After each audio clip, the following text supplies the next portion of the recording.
Asianet ಸುವರ್ಣ ನ್ಯೂಸ್ನಲ್ಲಿ super exclusive ಆದಂತಹ ಸುದ್ದಿ. ಇಡೀ ರಾಜ್ಯ ಸರ್ಕಾರವನ್ನ ಬೆಚ್ಚಿ ಬೀಳಿಸುವಂತಹ ಸುದ್ದಿ. ಏನ್ ಹಾಗಾದ್ರೆ ಈ ಸುದ್ದಿ? ರಾಜ್ಯ ಸರ್ಕಾರಕ್ಕೆ ಈ ಸುದ್ದಿ ಯಾವ ರೀತಿ ಮುಳುವಾಗ್ತಾ ಇದೆ? ಸರ್ಕಾರ ದೊಡ್ಡ ಮುಜುಗರವನ್ನ ಎದುರಿಸುವಂತ ಸಮಯ ಬಂತ ಹಾಗಾದ್ರೆ? ಏಷ್ಯಾನೆಟ್ ಸುವರ್ಣ ನ್ಯೂಸ್ನಲ್ಲಿ ಮಹಾ ಎಕ್ಸ್ಕ್ಲೂಸಿವ್ ಆದಂತಹ ಸುದ್ದಿಯನ್ನ ನೋಡ್ತಾ ಇದ್ದೀವಿ. ಇಡೀ ರಾಜ್ಯ ಸರ್ಕಾರವನ್ನೇ ಬೆಚ್ಚಿ ಬೀಳಿಸುವಂತಹ ಸುದ್ದಿ. ಬಹಳ ದೊಡ್ಡ ಮುಜುಗರವನ್ನ ತಂದಿಡ್ತಾ ಇದೆ ಈ ಪ್ರಕರಣ. ಏಷ್ಯಾನೆಟ್ ಸುವರ್ಣ ನ್ಯೂಸ್ನಲ್ಲಿ ಸೂಪರ್ ಎಕ್ಸ್ಕ್ಲೂಸಿವ್ ಆದಂತಹ ಸುದ್ದಿಯನ್ನ ನೋಡ್ತಾ ಇದ್ದೀರಿ. ಅದರ ಕಂಪ್ಲೀಟ್ ಡೀಟೇಲ್ಸ್ ಅನ್ನ ನಿಮ್ಮ ಮುಂದೆ ಇರ್ತೀವಿ. ಇದು ವಾಲ್ಮೀಕಿ ನಿಗಮದ ಹಗರಣಕ್ಕೆ ಸಂಬಂಧಪಟ್ಟಂತಹ ಸುದ್ದಿ. ಇದು ಮಾಜಿ ಸಚಿವ ನಾಗೇಂದ್ರ ಕೊರಳಿಗೆ ಈ ಉರುಳು ಬಿಗಿಯಾಗಿ ಸುತ್ತಕೊಳ್ತಾ ಇದೆ. ಈಗಾಗಲೇ ಸಚಿವ ನಾಗೇಂದ್ರ ಮಾಜಿ ಸಚಿವರಾಗಿದ್ದಾರೆ ಇದೇ ಪ್ರಕರಣದಿಂದ. ಅಷ್ಟಾದ್ರೂ ಕೂಡ ಈ ಪ್ರಕರಣದಿಂದ ತಪ್ಪಿಸಿಕೊಳ್ಳೋ ಮಾತೇ ಇಲ್ಲ. ಉರುಳು ಮತ್ತಷ್ಟು ಬಿಗಿಯಾಗ್ತಾ ಇದೆ. ನಾಗೇಂದ್ರರನ್ನ ಎಸ್ಐಟಿ ರಕ್ಷಿಸಿದ್ರೂ ಕೂಡ ಸಿಬಿಐನಿಂದ ತಪ್ಪಿಸಿಕೊಳ್ಳೋದಕ್ಕಾಗಲ್ಲ. ವಾಲ್ಮೀಕಿ ನಿಗಮದ ಹಗರಣಕ್ಕೆ ಸಂಬಂಧಪಟ್ಟಂತಹ ಸುದ್ದಿಯಾಗಿದ್ದು ಈಗಾಗಲೇ ನಾಗೇಂದ್ರ ತಲೆದಂಡ ಆಗಿದೆ. ಸಚಿವಗಿರಿ ಕೈ ತಪ್ಪಿದೆ.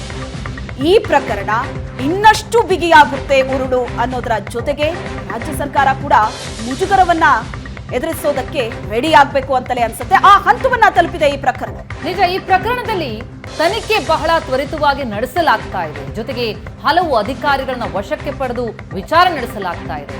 ಹಾಗಿದ್ರೆ ಏನ್ ವಿಚಾರಗಳು ಹೊರಬರ್ತಾ ಇದೆ? ಮಾಜಿ ಸಚಿವರಾಗಿರುವಂತಹ ಇದೇ ಪ್ರಕರಣದಿಂದ ಸಚಿವಗಿರಿಯನ್ನ ಕಳೆದುಕೊಳ್ಳಬೇಕಾದಂತಹ ಪರಿಸ್ಥಿತಿ ಎದುರಿಸಿರುವಂತಹ ನಾಗೇಂದ್ರ ಅವರ ಪಾಲಿಗೆ ಉರುಳು ಯಾಕೆ ಬಿಗಿಯಾಗ್ತಾ ಇದೆ? ಎಸ್ಐಟಿ ಒಂದೊಮ್ಮೆ ರಕ್ಷಿಸಿದ್ರೂ ಕೂಡ, ಯಾಕಂದ್ರೆ ಅಂತದೊಂದು ಆರೋಪ ಆಕ್ಷೇಪವನ್ನ ವಿಪಕ್ಷಗಳು ಕೂಡ ಮಾಡ್ತಾ ಇವೆ.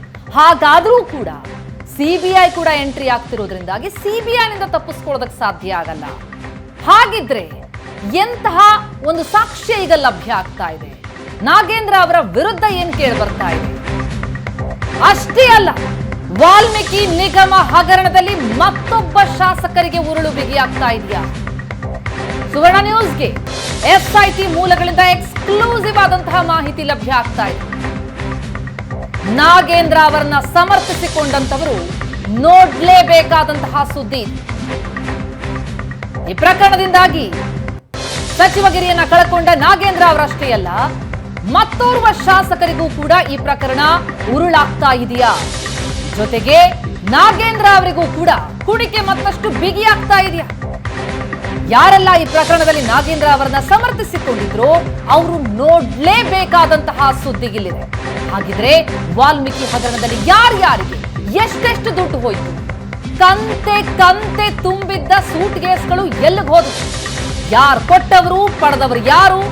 ಇದೆಲ್ಲದರ ಎಕ್ಸ್ಕ್ಲೂಸಿವ್ ಆದಂತಹ ಡೀಟೇಲ್ಸ್ ಅನ್ನ ಸುವರ್ಣ ನ್ಯೂಸ್ ನಿಮ್ಮೆದುರಿಗಿಡ್ತಾ ಇದೆ. ಒಂದೆರಡಲ್ಲ, 187 ಕೋಟಿ ಹಗರಣ, ಅವ್ಯವಹಾರ, ಪರಿಶಿಷ್ಟ ಪಂಗಡಗಳ ಅಭಿವೃದ್ಧಿಗೆ ಅಂತ ಮೀಸಲಿಟ್ಟಂತಹ ವಾಲ್ಮೀಕಿ ಅಭಿವೃದ್ಧಿ ನಿಗಮದ ಹಣ ಹಾಗಿದ್ರೆ ಏನಾಯ್ತು? ಈ ಲೂಟಿ ಸಂಬಂಧ ಸಚಿವ ನಾಗೇಂದ್ರ ಕೊಟ್ಟಂತಹ ಆದೇಶವಾದ್ರೂ ಏನು ಹಾಗಿದ್ರೆ? ಮಾಹಿತಿ ಗೊತ್ತೇ ಇಲ್ಲ ಅಂತ ನಾಗೇಂದ್ರ ಹೇಳಿದ್ರು ಆರಂಭದಿಂದಲೂ. ಈ ಹಗರಣದ ಬಗ್ಗೆ ನನಗೆ ಯಾವ ಮಾಹಿತಿಯೂ ಇಲ್ಲ, ನನಗೆ ಗೊತ್ತೇ ಇಲ್ಲ ಅಂತ ಆ ರೀತಿ ಹೇಳಿಕೆ ಕೊಟ್ಟಿದ್ದಂತಹ ನಾಗೇಂದ್ರ ಈಗ ಲಾಕ್ ಆಗೋದು ಪಕ್ಕಾನ ಅಂತ ಬೆಳವಣಿಗೆಗಳು ಈ ಪ್ರಕರಣದಲ್ಲಿ ಆಗ್ತಾ ಇದೆ. ಎಸ್ಐಟಿ ತನಿಖೆ ಏನೇನಾಯ್ತು, ಏನೇನ್ ನಡೀತು ಅನ್ನೋದರ ಇಂಚಿಂಚು ಮಾಹಿತಿಯನ್ನ ನಾವು ನಿಮಗೆ ಕೊಡ್ತಾ ಇದ್ದೀವಿ. ನಮ್ಮಲ್ಲಿ ಮಾತ್ರ ಏಷ್ಯಾನೆಟ್ ಸುವರ್ಣ ನ್ಯೂಸ್ನಲ್ಲಿ ಎಕ್ಸ್ಕ್ಲೂಸಿವ್ ಆಗಿ ಈ ಸುದ್ದಿಯನ್ನ ನೋಡ್ತಾ ಇದ್ದೀವಿ. ಸಿಬಿಐ ತನಿಖೆ ಇರೋದ್ರಿಂದ ರಿಸ್ಕ್ ತೆಗೆದುಕೊಳ್ತಾ ಇಲ್ಲ ಎಸ್ಐಟಿ. ಆರೋಪಿಗಳ ಹೇಳಿಕೆಯನ್ನ ದಾಖಲಿಸಿ ಕೋರ್ಟ್ಗೆ ಕೊಟ್ಟಿರೋ ಮಾಹಿತಿ ಸಿಕ್ಕಿದೆ. ಸಿಸಿಟಿವಿ ದೃಶ್ಯವನ್ನ ವಶಕ್ಕೆ ಪಡೆದು ಎಸ್ಐಟಿ ತನಿಖೆಯನ್ನ ನಡೆಸ್ತಾ ಇದೆ. ಈ ಪ್ರಕರಣದಲ್ಲಿ ಬಗೆದಷ್ಟು ಸತ್ಯ ಹೊರಬೀಳ್ತಾ ಇದೆ. ಮತ್ತಷ್ಟು ಉರುಳು ಗಟ್ಟಿಯಾಗ್ತಾ ಇದೆ. ರಾಜ್ಯ ಸರ್ಕಾರಕ್ಕೂ ಕೂಡ ಮುಜುಗರವನ್ನ ತಂದಿದೆ. ಮುಜುಗರದಿಂದ ತಪ್ಪಿಸಿಕೊಳ್ಳೋದಕ್ಕೆ ಅಂತ ಪ್ರತಿಪಕ್ಷ ಸಾಕಷ್ಟು ಒತ್ತಡ ಹಾಕಿದ ನಂತರ ಮುಜುಗರದಿಂದ ತಪ್ಪಿಸ್ಕೋಬೇಕು ಅಂತ ನಾಗೇಂದ್ರ ತಲೆದಂಡ ಆಯಿತು. ಹಾಗಾದ್ರೆ ಈ ಪ್ರಕರಣದಲ್ಲಿ ನಾಗೇಂದ್ರ ತಲೆದಂಡ ಒಂದೇ ಪರಿಹಾರವಾ? ಈಗ ತನಿಖೆ ನಡೀತಾ ಇದೆ, ತನಿಖೆ ಪ್ರಗತಿಯಲ್ಲಿದೆ, ತನಿಖೆ ಹಂತದಲ್ಲಿ ಒಂದೊಂದು ವಿಷಯ ಬಹಿರಂಗ ಆಗ್ತಾ ಇದೆಯಲ್ಲ, ಅದು ಬಹಳ ಅಚ್ಚರಿಯ ಈ ವಿಷಯ. ಪ್ರಕರಣದಲ್ಲಿ ಪ್ರಮುಖವಾಗಿ ನಾವು ಗಮನಿಸ್ತಾ ಹೋದ್ರೆ ಇಲ್ಲಿ ಕೇವಲ ಸಚಿವಗಿರಿಯನ್ನ ತಲೆದಂಡ ಮಾಡಿದ್ರೆ ಸಾಲದು, ಅವರ ನಿಜಕ್ಕೂ ಕೂಡ ಅಲ್ಲಿ ಪಾತ್ರ ಏನಿದೆ, ತನಿಖೆ ಮೂಲಕ ಅದೆಲ್ಲವೂ ಕೂಡ ಹೊರಬರಬೇಕಾಗತ್ತೆ. ಅಂತದೊಂದು ಹಂತ ಏನಾದ್ರೂ ಬಂದ್ಬಿಡ್ತಾ ಎನ್ನುವ ಗುಮಾನಿ ಅನುಮಾನ ಶುರುವಾಗ್ತಾ ಇದೆ. ಯಾಕಂದ್ರೆ ಈ ಪ್ರಕರಣಕ್ಕೆ ಸಂಬಂಧಪಟ್ಟಂತೆ ಆರೋಪಿಗಳ ಹೇಳಿಕೆಯನ್ನ ದಾಖಲಿಸಿಕೊಂಡಿದೆ SIT. ಸಿಸಿಟಿವಿಯ ದೃಶ್ಯಾವಳಿಗಳನ್ನ ಪಡೆದು ಆ ಬಗ್ಗೆ ತನಿಖೆಯನ್ನ ನಡೆಸ್ತಾ ಇದೆ. ಸಿಬಿಐ ತನಿಖೆ ಇರೋದ್ರಿಂದ SIT ಏನು ರಿಸ್ಕ್ ಅನ್ನ ತೆಗೆದುಕೊಳ್ತಾ ಇಲ್ಲ. ಆರೋಪಿಗಳು ಏನ್ ಹೇಳಿಕೆ ಕೊಡ್ತಾರೋ ಅದನ್ನ ದಾಖಲಿಸಿ ಆ ಮಾಹಿತಿಯನ್ನ ರವಾನಿಸ್ತಾ ಇದೆ. ಹಾಗಿದ್ರೆ ಆರೋಪಿಗಳು ಕೊಟ್ಟಂತಹ, ಈಗಾಗಲೇ SIT ವಶಕ್ಕೆ ಸಿಕ್ಕಿ ತನಿಖೆಯನ್ನ ಎದುರಿಸ್ತಾ ಇರುವಂತಹ ಆರೋಪಿಗಳು ಕೊಟ್ಟಂತಹ ಮಾಹಿತಿ ಏನಿದೆ, ಬಿಟ್ಟುಕೊಟ್ಟಂತಹ ಮಾಹಿತಿ ಏನಿದೆ, ಅದರ ಆಧಾರದ ಮೇಲೆ ತನಿಖೆಯನ್ನು ನಡೆಸ್ತಾ ಹೋದ್ರೆ ಅದು ಸಚಿವರಿಗೆ ಉರುಳಾಗತ್ತಾ? ಲೂಟಿ ಸಂಬಂಧ ಹಾಗಿದ್ರೆ ಸಚಿವ ನಾಗೇಂದ್ರ ಅವರು ಕೊಟ್ಟಂತಹ ಆದೇಶ ಏನು? ಮಾಹಿತಿ ಗೊತ್ತೇ ಇಲ್ಲ ಅಂತ ಹೇಳಿದ್ರು ನಾಗೇಂದ್ರ ಅವರು. ಹಾಗಿದ್ರೆ ಈಗ ತನಿಖಾ ಹಂತದಲ್ಲಿ ಬರ್ತಾ ಇರುವಂತಹ ಮಾಹಿತಿಗಳನ್ನ ನೋಡ್ತಾ ಹೋದ್ರೆ ನಾಗೇಂದ್ರ ಅವರು ಲಾಕ್ ಆಗೋದು ಪಕ್ಕಾನಾ? ಇದು ಈಗ ಬಹಳ ದೊಡ್ಡ ಮಟ್ಟಿಗೆ ಕುಣಿಕೆ ಇನ್ನಷ್ಟು ಬಿಗಿಯಾಗುವಂತಹ ಸಂದರ್ಭ ಬಂದಿದೆ ಅಂತ ಅನ್ಸುತ್ತೆ. ಈ ಬಗ್ಗೆ ಹೆಚ್ಚಿನ ಡೀಟೇಲ್ಸ್ ಅನ್ನ ಕೊಡ್ತಾರೆ ನಮ್ಮ ಪ್ರತಿನಿಧಿ ರಮೇಶ್ ಸಂಪರ್ಕದಲ್ಲಿದ್ದಾರೆ. ರಮೇಶ್, ವಾಲ್ಮೀಕಿ ಪ್ರಕರಣ ಏನಿದೆ, ಇದು ಸರ್ಕಾರಕ್ಕೆ ಬಹಳ ದೊಡ್ಡ ಮುಜುಗರವನ್ನ ತಂದಿಟ್ಟಂತಹ ಪ್ರಕರಣ. ಹಂತ ಹಂತವಾಗಿ ಸಾಕಷ್ಟು ಬೆಳವಣಿಗೆ ಆಯಿತು. ಈ ಪ್ರಕರಣದಲ್ಲಿ ಸಚಿವರ ತಲೆದಂಡ ಆಯಿತು, ಮತ್ತೊಬ್ಬ ಶಾಸಕರಿಗೂ ಕೂಡ ಇದು ಉರುಳಾಗತ್ತೆ ಅನ್ನುವಂತಹ ವಿಷಯ ಈಗ ಸಿಗ್ತಾ ಇದೆ. ಸದ್ಯಕ್ಕೆ ಈ ಪ್ರಕರಣದ ತನಿಖೆ, ಅದರಲ್ಲಿ ಬಹಿರಂಗವಾಗಿರುವಂತಹ ವಿಚಾರಗಳು ಏನೇನು? ಶ್ವೇತಾ, ಒಟ್ಟು 15 ಜನ ಆರೋಪಿಗಳನ್ನ ಅರೆಸ್ಟ್ ಮಾಡಿ SIT ತನಿಖೆಯನ್ನ ಮಾಡ್ತಾ ಇದೆ. ತನಿಖೆ ಮಾಡುವಂತ ಸಂದರ್ಭದಲ್ಲಿ ಈ ಹಗರಣ ಅಂದ್ರೆ ಬೆಂಗಳೂರಿನ MG ರಸ್ತೆಯ ಯೂನಿಯನ್ ಬ್ಯಾಂಕ್ನಲ್ಲಿ ಒಂದು ಖಾತೆಯನ್ನ ತೆಗೆದು ಅದಾದ ನಂತರ ಹಣ ಹೈದರಾಬಾದ್ಗೆ ವರ್ಗಾವಣೆಯಾಗಿ ಹಣವನ್ನ ಕ್ಯಾಶ್ ಮಾಡಿಸ್ಕೊಂಡು ಅದಾದ ನಂತರ ಯಾರ್ಯಾರ ಕಿಸೆಗೆ, ಯಾರ್ಯಾರ ಮನೆಗೆ ಎಷ್ಟೆಷ್ಟು ಸೂಟ್ ಕೇಸ್ ಹಣ ಹೋಗಿದೆ ಅನ್ನುವಂಥದ್ದು ಸಂಪೂರ್ಣವಾದಂಥ ಮಾಹಿತಿ ಈಗ ನಡೆಸ್ತಾ ಇರುವಂತಹ ತನಿಖೆ ನಡೆಸ್ತಾ ಇರುವಂತಹ SIT ಮುಂದೆ ಇತರ ಬಂಧಿತ ಆರೋಪಿಗಳು ಸಂಪೂರ್ಣವಾಗಿ ಬಾಯ್ಬಿಟ್ಟಿದ್ದಾರೆ. ಇಲ್ಲ ಒಂದ್ ಕಡೆ ಈ ಹಗರಣ ಚಂದ್ರಶೇಖರ್ ಆತ್ಮಹತ್ಯೆ ಮಾಡಿಕೊಂಡ ನಂತರ ಇದರಲ್ಲಿ ಒಂದು ದೊಡ್ಡ ಮಟ್ಟದ ಹಗರಣ ಆಗಿದೆ. 187 ಕೋಟಿ ಸರ್ಕಾರದ ಹಣವನ್ನ ಯಾರೋ ಒಂದಷ್ಟು ಜನ ದಂಧೆಕೋರರು ಸೇರ್ಕೊಂಡು ನುಂಗಿದ್ದಾರೆ ಅನ್ನುವಂಥ ನಿಟ್ಟು ಹೊರಗಡೆ ಬಂದ ಸಂದರ್ಭದಲ್ಲಿ ಸರ್ಕಾರ ತಮ್ಮ ಸಚಿವರನ್ನ ಒಂದ್ ಕಡೆ ಸೇಫ್ ಗಾರ್ಡ್ ಮಾಡುವಂತ ಕೆಲಸಗಳಾಯ್ತು. ಮತ್ತೆ ಈ ಒಂದು ನಿಗಮದ ಅಧ್ಯಕ್ಷರಾಗಿದ್ದ ಬಸನಗೌಡ ದದ್ದಲಿದ್ದಾರೆ, ಅವರೆಲ್ಲರೂ ಕೂಡ ಇದರಲ್ಲಿ ಏನೋ ಒಂದ್ ಕಡೆ ಪಾತ್ರ ಇಲ್ಲ, ಕೇವಲ ಅಧಿಕಾರಿಗಳು, ಬ್ಯಾಂಕ್ನ ಸಿಬ್ಬಂದಿಗಳು ಮಾತ್ರ ಇದರಲ್ಲಿ ಇರುವಂತದ್ದು. ತನಿಖೆ ನಡೀಲಿ ಅಂತೇಳಿ SIT ಮಾಡಿ ಒಂದು ಆದೇಶವನ್ನು ಮಾಡ್ತು. ಅದಾದ ನಂತರ ಸುಮಾರು 15ಕ್ಕೂ ಹೆಚ್ಚು ಜನ ಆರೋಪಿಗಳು ಅರೆಸ್ಟ್ ಆದ ನಂತರವೂ ಕೂಡ ಸಚಿವರನ್ನಾಗ್ಲಿ ಅಥವಾ ಶಾಸಕರನ್ನಾಗ್ಲಿ ಟಚ್ ಮಾಡ್ಲಿಕ್ಕೆ SIT ಮುಂದಾಗ್ತಾ ಇಲ್ಲ. ಆದ್ರೆ ಇಲ್ಲಿಯವರೆಗೆ ನಡೆದಂತಹ ತನಿಖೆಯ ಇಂಚಿಂಚು ಮಾಹಿತಿ ಏಷ್ಯಾನೆಟ್ ಸುವರ್ಣ ನ್ಯೂಸ್ಗೆ ಲಭ್ಯ ಆಗಿರುವಂತಹದ್ದು.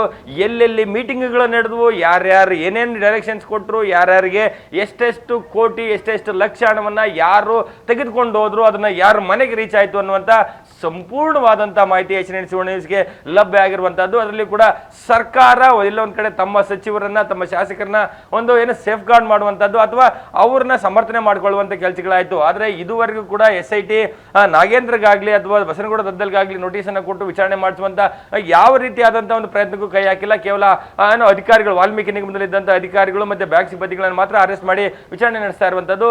ಈಗ ನಮಗೆ ಸಿಕ್ಕಿರುವಂತಹ ಮಾಹಿತಿ ಹೇಳ್ತಾ ಇದೆ, ಈ ಒಂದು ಮಹರ್ಷಿ ವಾಲ್ಮೀಕಿ ನಿಗಮದ 187 ಕೋಟಿಯನ್ನ ಯಾವ ಉದ್ದೇಶಕ್ಕಾಗಿ ಟ್ರಾನ್ಸ್ಫರ್ ಮಾಡಲಾಯಿತು, ಎಲ್ಲೆಲ್ಲಿ ಮೀಟಿಂಗ್ಗಳು ನಡೆದು, ಯಾವ್ಯಾವ ಅಧಿಕಾರಿಗಳಿಗೆ ಯಾರ್ಯಾರು ಸೂಚನೆಗಳನ್ನ ಕೊಟ್ಟರು, ನೀವು ಅಕೌಂಟ್ ಅನ್ನು ಓಪನ್ ಮಾಡಲೇಬೇಕು, ಇದು ವರ್ಗಾವಣೆ ಆಗಲೇಬೇಕು, ಇದರಲ್ಲಿ ಎಷ್ಟೆಷ್ಟು ಹಣ ಯಾರ್ಯಾರಿಗೆ ಹೋಗಬೇಕು, ಇದೆಲ್ಲವನ್ನು ನಿರ್ಧಾರ ಮಾಡಿದರೆ ಈ ಸಂಪೂರ್ಣವಾದಂಥ ಮಾಹಿತಿ ಅಂದ್ರೆ SIT ಅಧಿಕಾರಿಗಳ ಮುಂದೆ ಆರೋಪಿಗಳು ಕೊಟ್ಟಂತ ಮಾಹಿತಿಯನ್ನ, ಇದೇ ಮಾಹಿತಿಯನ್ನ SIT ಅಧಿಕಾರಿಗಳು ಕೋರ್ಟ್ಗೆ ಕೊಟ್ಟಿದ್ದಾರೆ.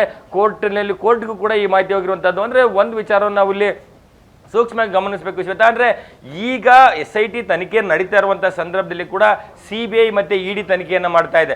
ಇಂತಹ ಸಂದರ್ಭದಲ್ಲಿ ಆರೋಪಿಗಳ ಹೇಳಿಕೆಗಳನ್ನ ಯಾವುದೇ ರೀತಿಯಾದ ಬದಲಾವಣೆ ಮಾಡುವಂತದ್ದಾಗ್ಲಿ ಅಥವಾ ಸಪ್ರೆಸ್ ಮಾಡುವಂತದ್ದಾಗ್ಲಿ ಮಾಡಿದ್ದೇ ಆದಲ್ಲಿ ಮುಂದಿನ ಹಂತದಲ್ಲಿ ತನಿಖೆ ಮಾಡ್ತಾ ಇರುವಂತಹ SITಗಾಗ್ಲಿ ರಾಜ್ಯ ಸರ್ಕಾರಗಾಗ್ಲಿ ಒಂದ್ ರೀತಿ ಮುಜುಗರ ಅಥವಾ ಸಂಕಷ್ಟ ಎದುರಾಗುವ ಸಾಧ್ಯತೆಗಳಿರ್ತದೆ. ಹಾಗಾಗಿ ಯಾವುದೇ ಒಂದಷ್ಟು ಮ್ಯಾನಿಪುಲೇಷನ್ ಮಾಡದೆ ಅಥವಾ ಯಾವುದೇ ರೀತಿಯಾದಂತಹ ಬದಲಾವಣೆಗಳನ್ನು ಮಾಡದೆ ಯಥಾವತ್ತಾಗಿ ಅಧಿಕಾರಿಗಳು ಡೀಟೇಲ್ ಅಲ್ಲಿ ಡಾಕ್ಯುಮೆಂಟ್ ಅಲ್ಲಿ ತರ್ತಾ ಹೋಗ್ತಾರೆ. ಆ ಡಾಕ್ಯುಮೆಂಟ್ ಗಳನ್ನ ನೋಡಿದ್ರೆ ಈ ಒಂದು ಹಗರಣದಲ್ಲಿ ಯಾರ್ಯಾರ ಪಾತ್ರ ಇತ್ತು, ಎಷ್ಟೆಷ್ಟು ಹೋಗಿದೆ, ಅದೆಲ್ಲ ಸಂಪೂರ್ಣವಾದಂತಹ ಮಾಹಿತಿಗಳು ನಮಗೆ ಲಭ್ಯ ಆಗ್ತಾ ಇರುವಂತದ್ದು. ಮತ್ತೆ ಇದಕ್ಕೆ ಸಂಬಂಧಪಟ್ಟಂತೆ ಸಚಿವ ನಾಗೇಂದ್ರ ಅವರ ಕೊರಳಿಗೆ ಈ ಒಂದು ಉರುಳು ಬಿಗಿ ಆಗುತ್ತೆ. ಯಾಕೆಂದ್ರೆ ಅಂತಹ ಒಂದಷ್ಟು ಮಾಹಿತಿಗಳು ಇದರಲ್ಲಿದೆ.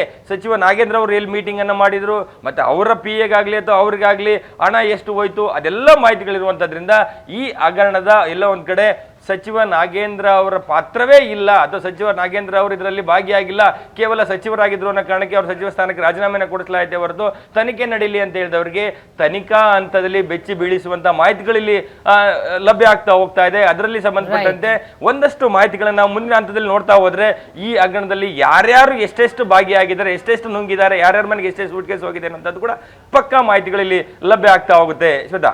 ಎಸ್ ರಮೇಶ್, ಹಾಗೆ ಸಂಪರ್ಕದಲ್ಲಿ ಇನ್ನಷ್ಟು ಡೀಟೇಲ್ಸ್ ಪಡಿತೀವಿ.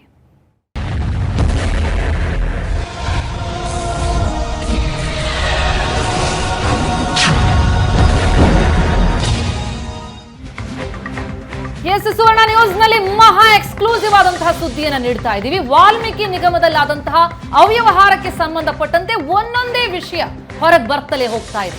ಈ 187 ಕೋಟಿ ರೂಪಾಯಿ ಹಣದ ವರ್ಗಾವಣೆ ಆಗಿದೆಯಲ್ಲ, ಆ ವರ್ಗಾವಣೆಯ ಸೀಕ್ರೆಟ್ ಅನ್ನ ಬಯಲಿಗೆಳಿತಾ ಇದೆ. ಹಾಗಿದ್ರೆ ಈ 187 ಕೋಟಿ ವರ್ಗಾವಣೆಗೆ ಒತ್ತಡ ಹಾಕಿದ್ಯಾರು? ಯೂನಿಯನ್ ಬ್ಯಾಂಕ್ಗೆ ಹಣ ವರ್ಗಾವಣೆಯಾಗಿದೆ ಹೇಗೆ? 187 ಕೋಟಿ ವರ್ಗಾವಣೆಗೆ ಒತ್ತಡ ಹಾಕಿದ ಯಾರು ಅನ್ನೋದು ಸ್ಪಷ್ಟ ಆಗ್ತಾ ಇದೆ. ಆರೋಪಿಗಳು ಹಲವು ವಿಚಾರವನ್ನ ಬಾಯ್ಬಿಟ್ಟಿದ್ದಾರೆ. ಹಾಗಿದ್ರೆ ಯೂನಿಯನ್ ಬ್ಯಾಂಕ್ಗೆ ಹಣ ವರ್ಗಾವಣೆಯಾಗಿದ್ದು ಹೇಗೆ? ಒತ್ತಡ ಹಾಕಿದ್ದು ಯಾರು? ಇದರ ಎಕ್ಸ್ಕ್ಲೂಸಿವ್ ಡೀಟೇಲ್ಸ್ ನಿಮ್ಮ ಎದುರುಗಿಡ್ತಾ ಇದ್ದೀವಿ. ಎಸ್, 187 ಕೋಟಿ ವರ್ಗಾವಣೆಗೆ ಒತ್ತಡ ಹಾಕಿದ್ದೇ ನಾಗೇಂದ್ರ ಅವರು. ಒತ್ತಡ ಹೇರಿದ್ದೇ ಪರಿಶಿಷ್ಟ ಪಂಗಡಗಳ ಕಲ್ಯಾಣ ಖಾತೆಯ ಮಾಜಿ ಸಚಿವರಾಗಿರುವಂತಹ ನಾಗೇಂದ್ರ. 2023ರ ಸಮಯ ಡಿಸೆಂಬರ್ ಕೊನೆ ವಾರ. ಆಗ ಒಂದು ಡೀಲ್ ಮೀಟಿಂಗ್ ನಡೆಯುತ್ತೆ. ಕೆಲ ಅಧಿಕಾರಿಗಳು ಬೇಡ ಅಂದ್ರೂ ಕೂಡ ಹಣ ವರ್ಗಾವಣೆಗೆ ಸೂಚನೆ ಕೊಟ್ಟಿದ್ರಂತೆ. ನಾಗೇಂದ್ರ ಅವರ ಹೆಸರು ಕೇಳಿ ಬರ್ತಾ ಇದೆ ಈ ಪ್ರಕರಣದಲ್ಲಿ ಈಗ ಸ್ಪಷ್ಟವಾಗಿ. ಯೂನಿಯನ್ ಬ್ಯಾಂಕ್ ನಲ್ಲಿ ಡೆಪಾಸಿಟ್ ಖಾತೆ ತೆರೆಯೋದಕ್ಕೆ ಸೂಚನೆ ಕೊಟ್ಟಿದ್ರಂತೆ. ಬೆಂಗಳೂರಿನ ಶಾಂಗ್ರಿಲಾ ಹೋಟೆಲ್ನಲ್ಲಿ ಖುದ್ದು ನಾಗೇಂದ್ರ ಮೀಟಿಂಗ್ ಮಾಡಿದ್ರು. ಅಧಿಕಾರಿಗಳು ಬೇಡ ಅಂದ್ರೂ ಕೂಡ, ಕೆಲ ಅಧಿಕಾರಿಗಳು ಬೇಡ ಅಂದ್ರೂ ಕೂಡ ಹಣ ವರ್ಗಾವಣೆಗೆ ಆಗ ಸಚಿವರಾಗಿದ್ದ ನಾಗೇಂದ್ರ ಸೂಚನೆ ಕೊಡ್ತಾರೆ. ಖಾತೆ ತೆರೆಯೋದಕ್ಕೂ ಕೂಡ ಸೂಚನೆ ಕೊಡ್ತಾರೆ. ಆರಂಭದಲ್ಲಿ ಖಾತೆಯನ್ನ ತೆರೆಯೋದಕ್ಕೆ ನಿಗಮದ MD ಪದ್ಮನಾಭ್ ನಿರಾಕರಿಸಿದ್ರು, ಬೇಡ ಅಂತ.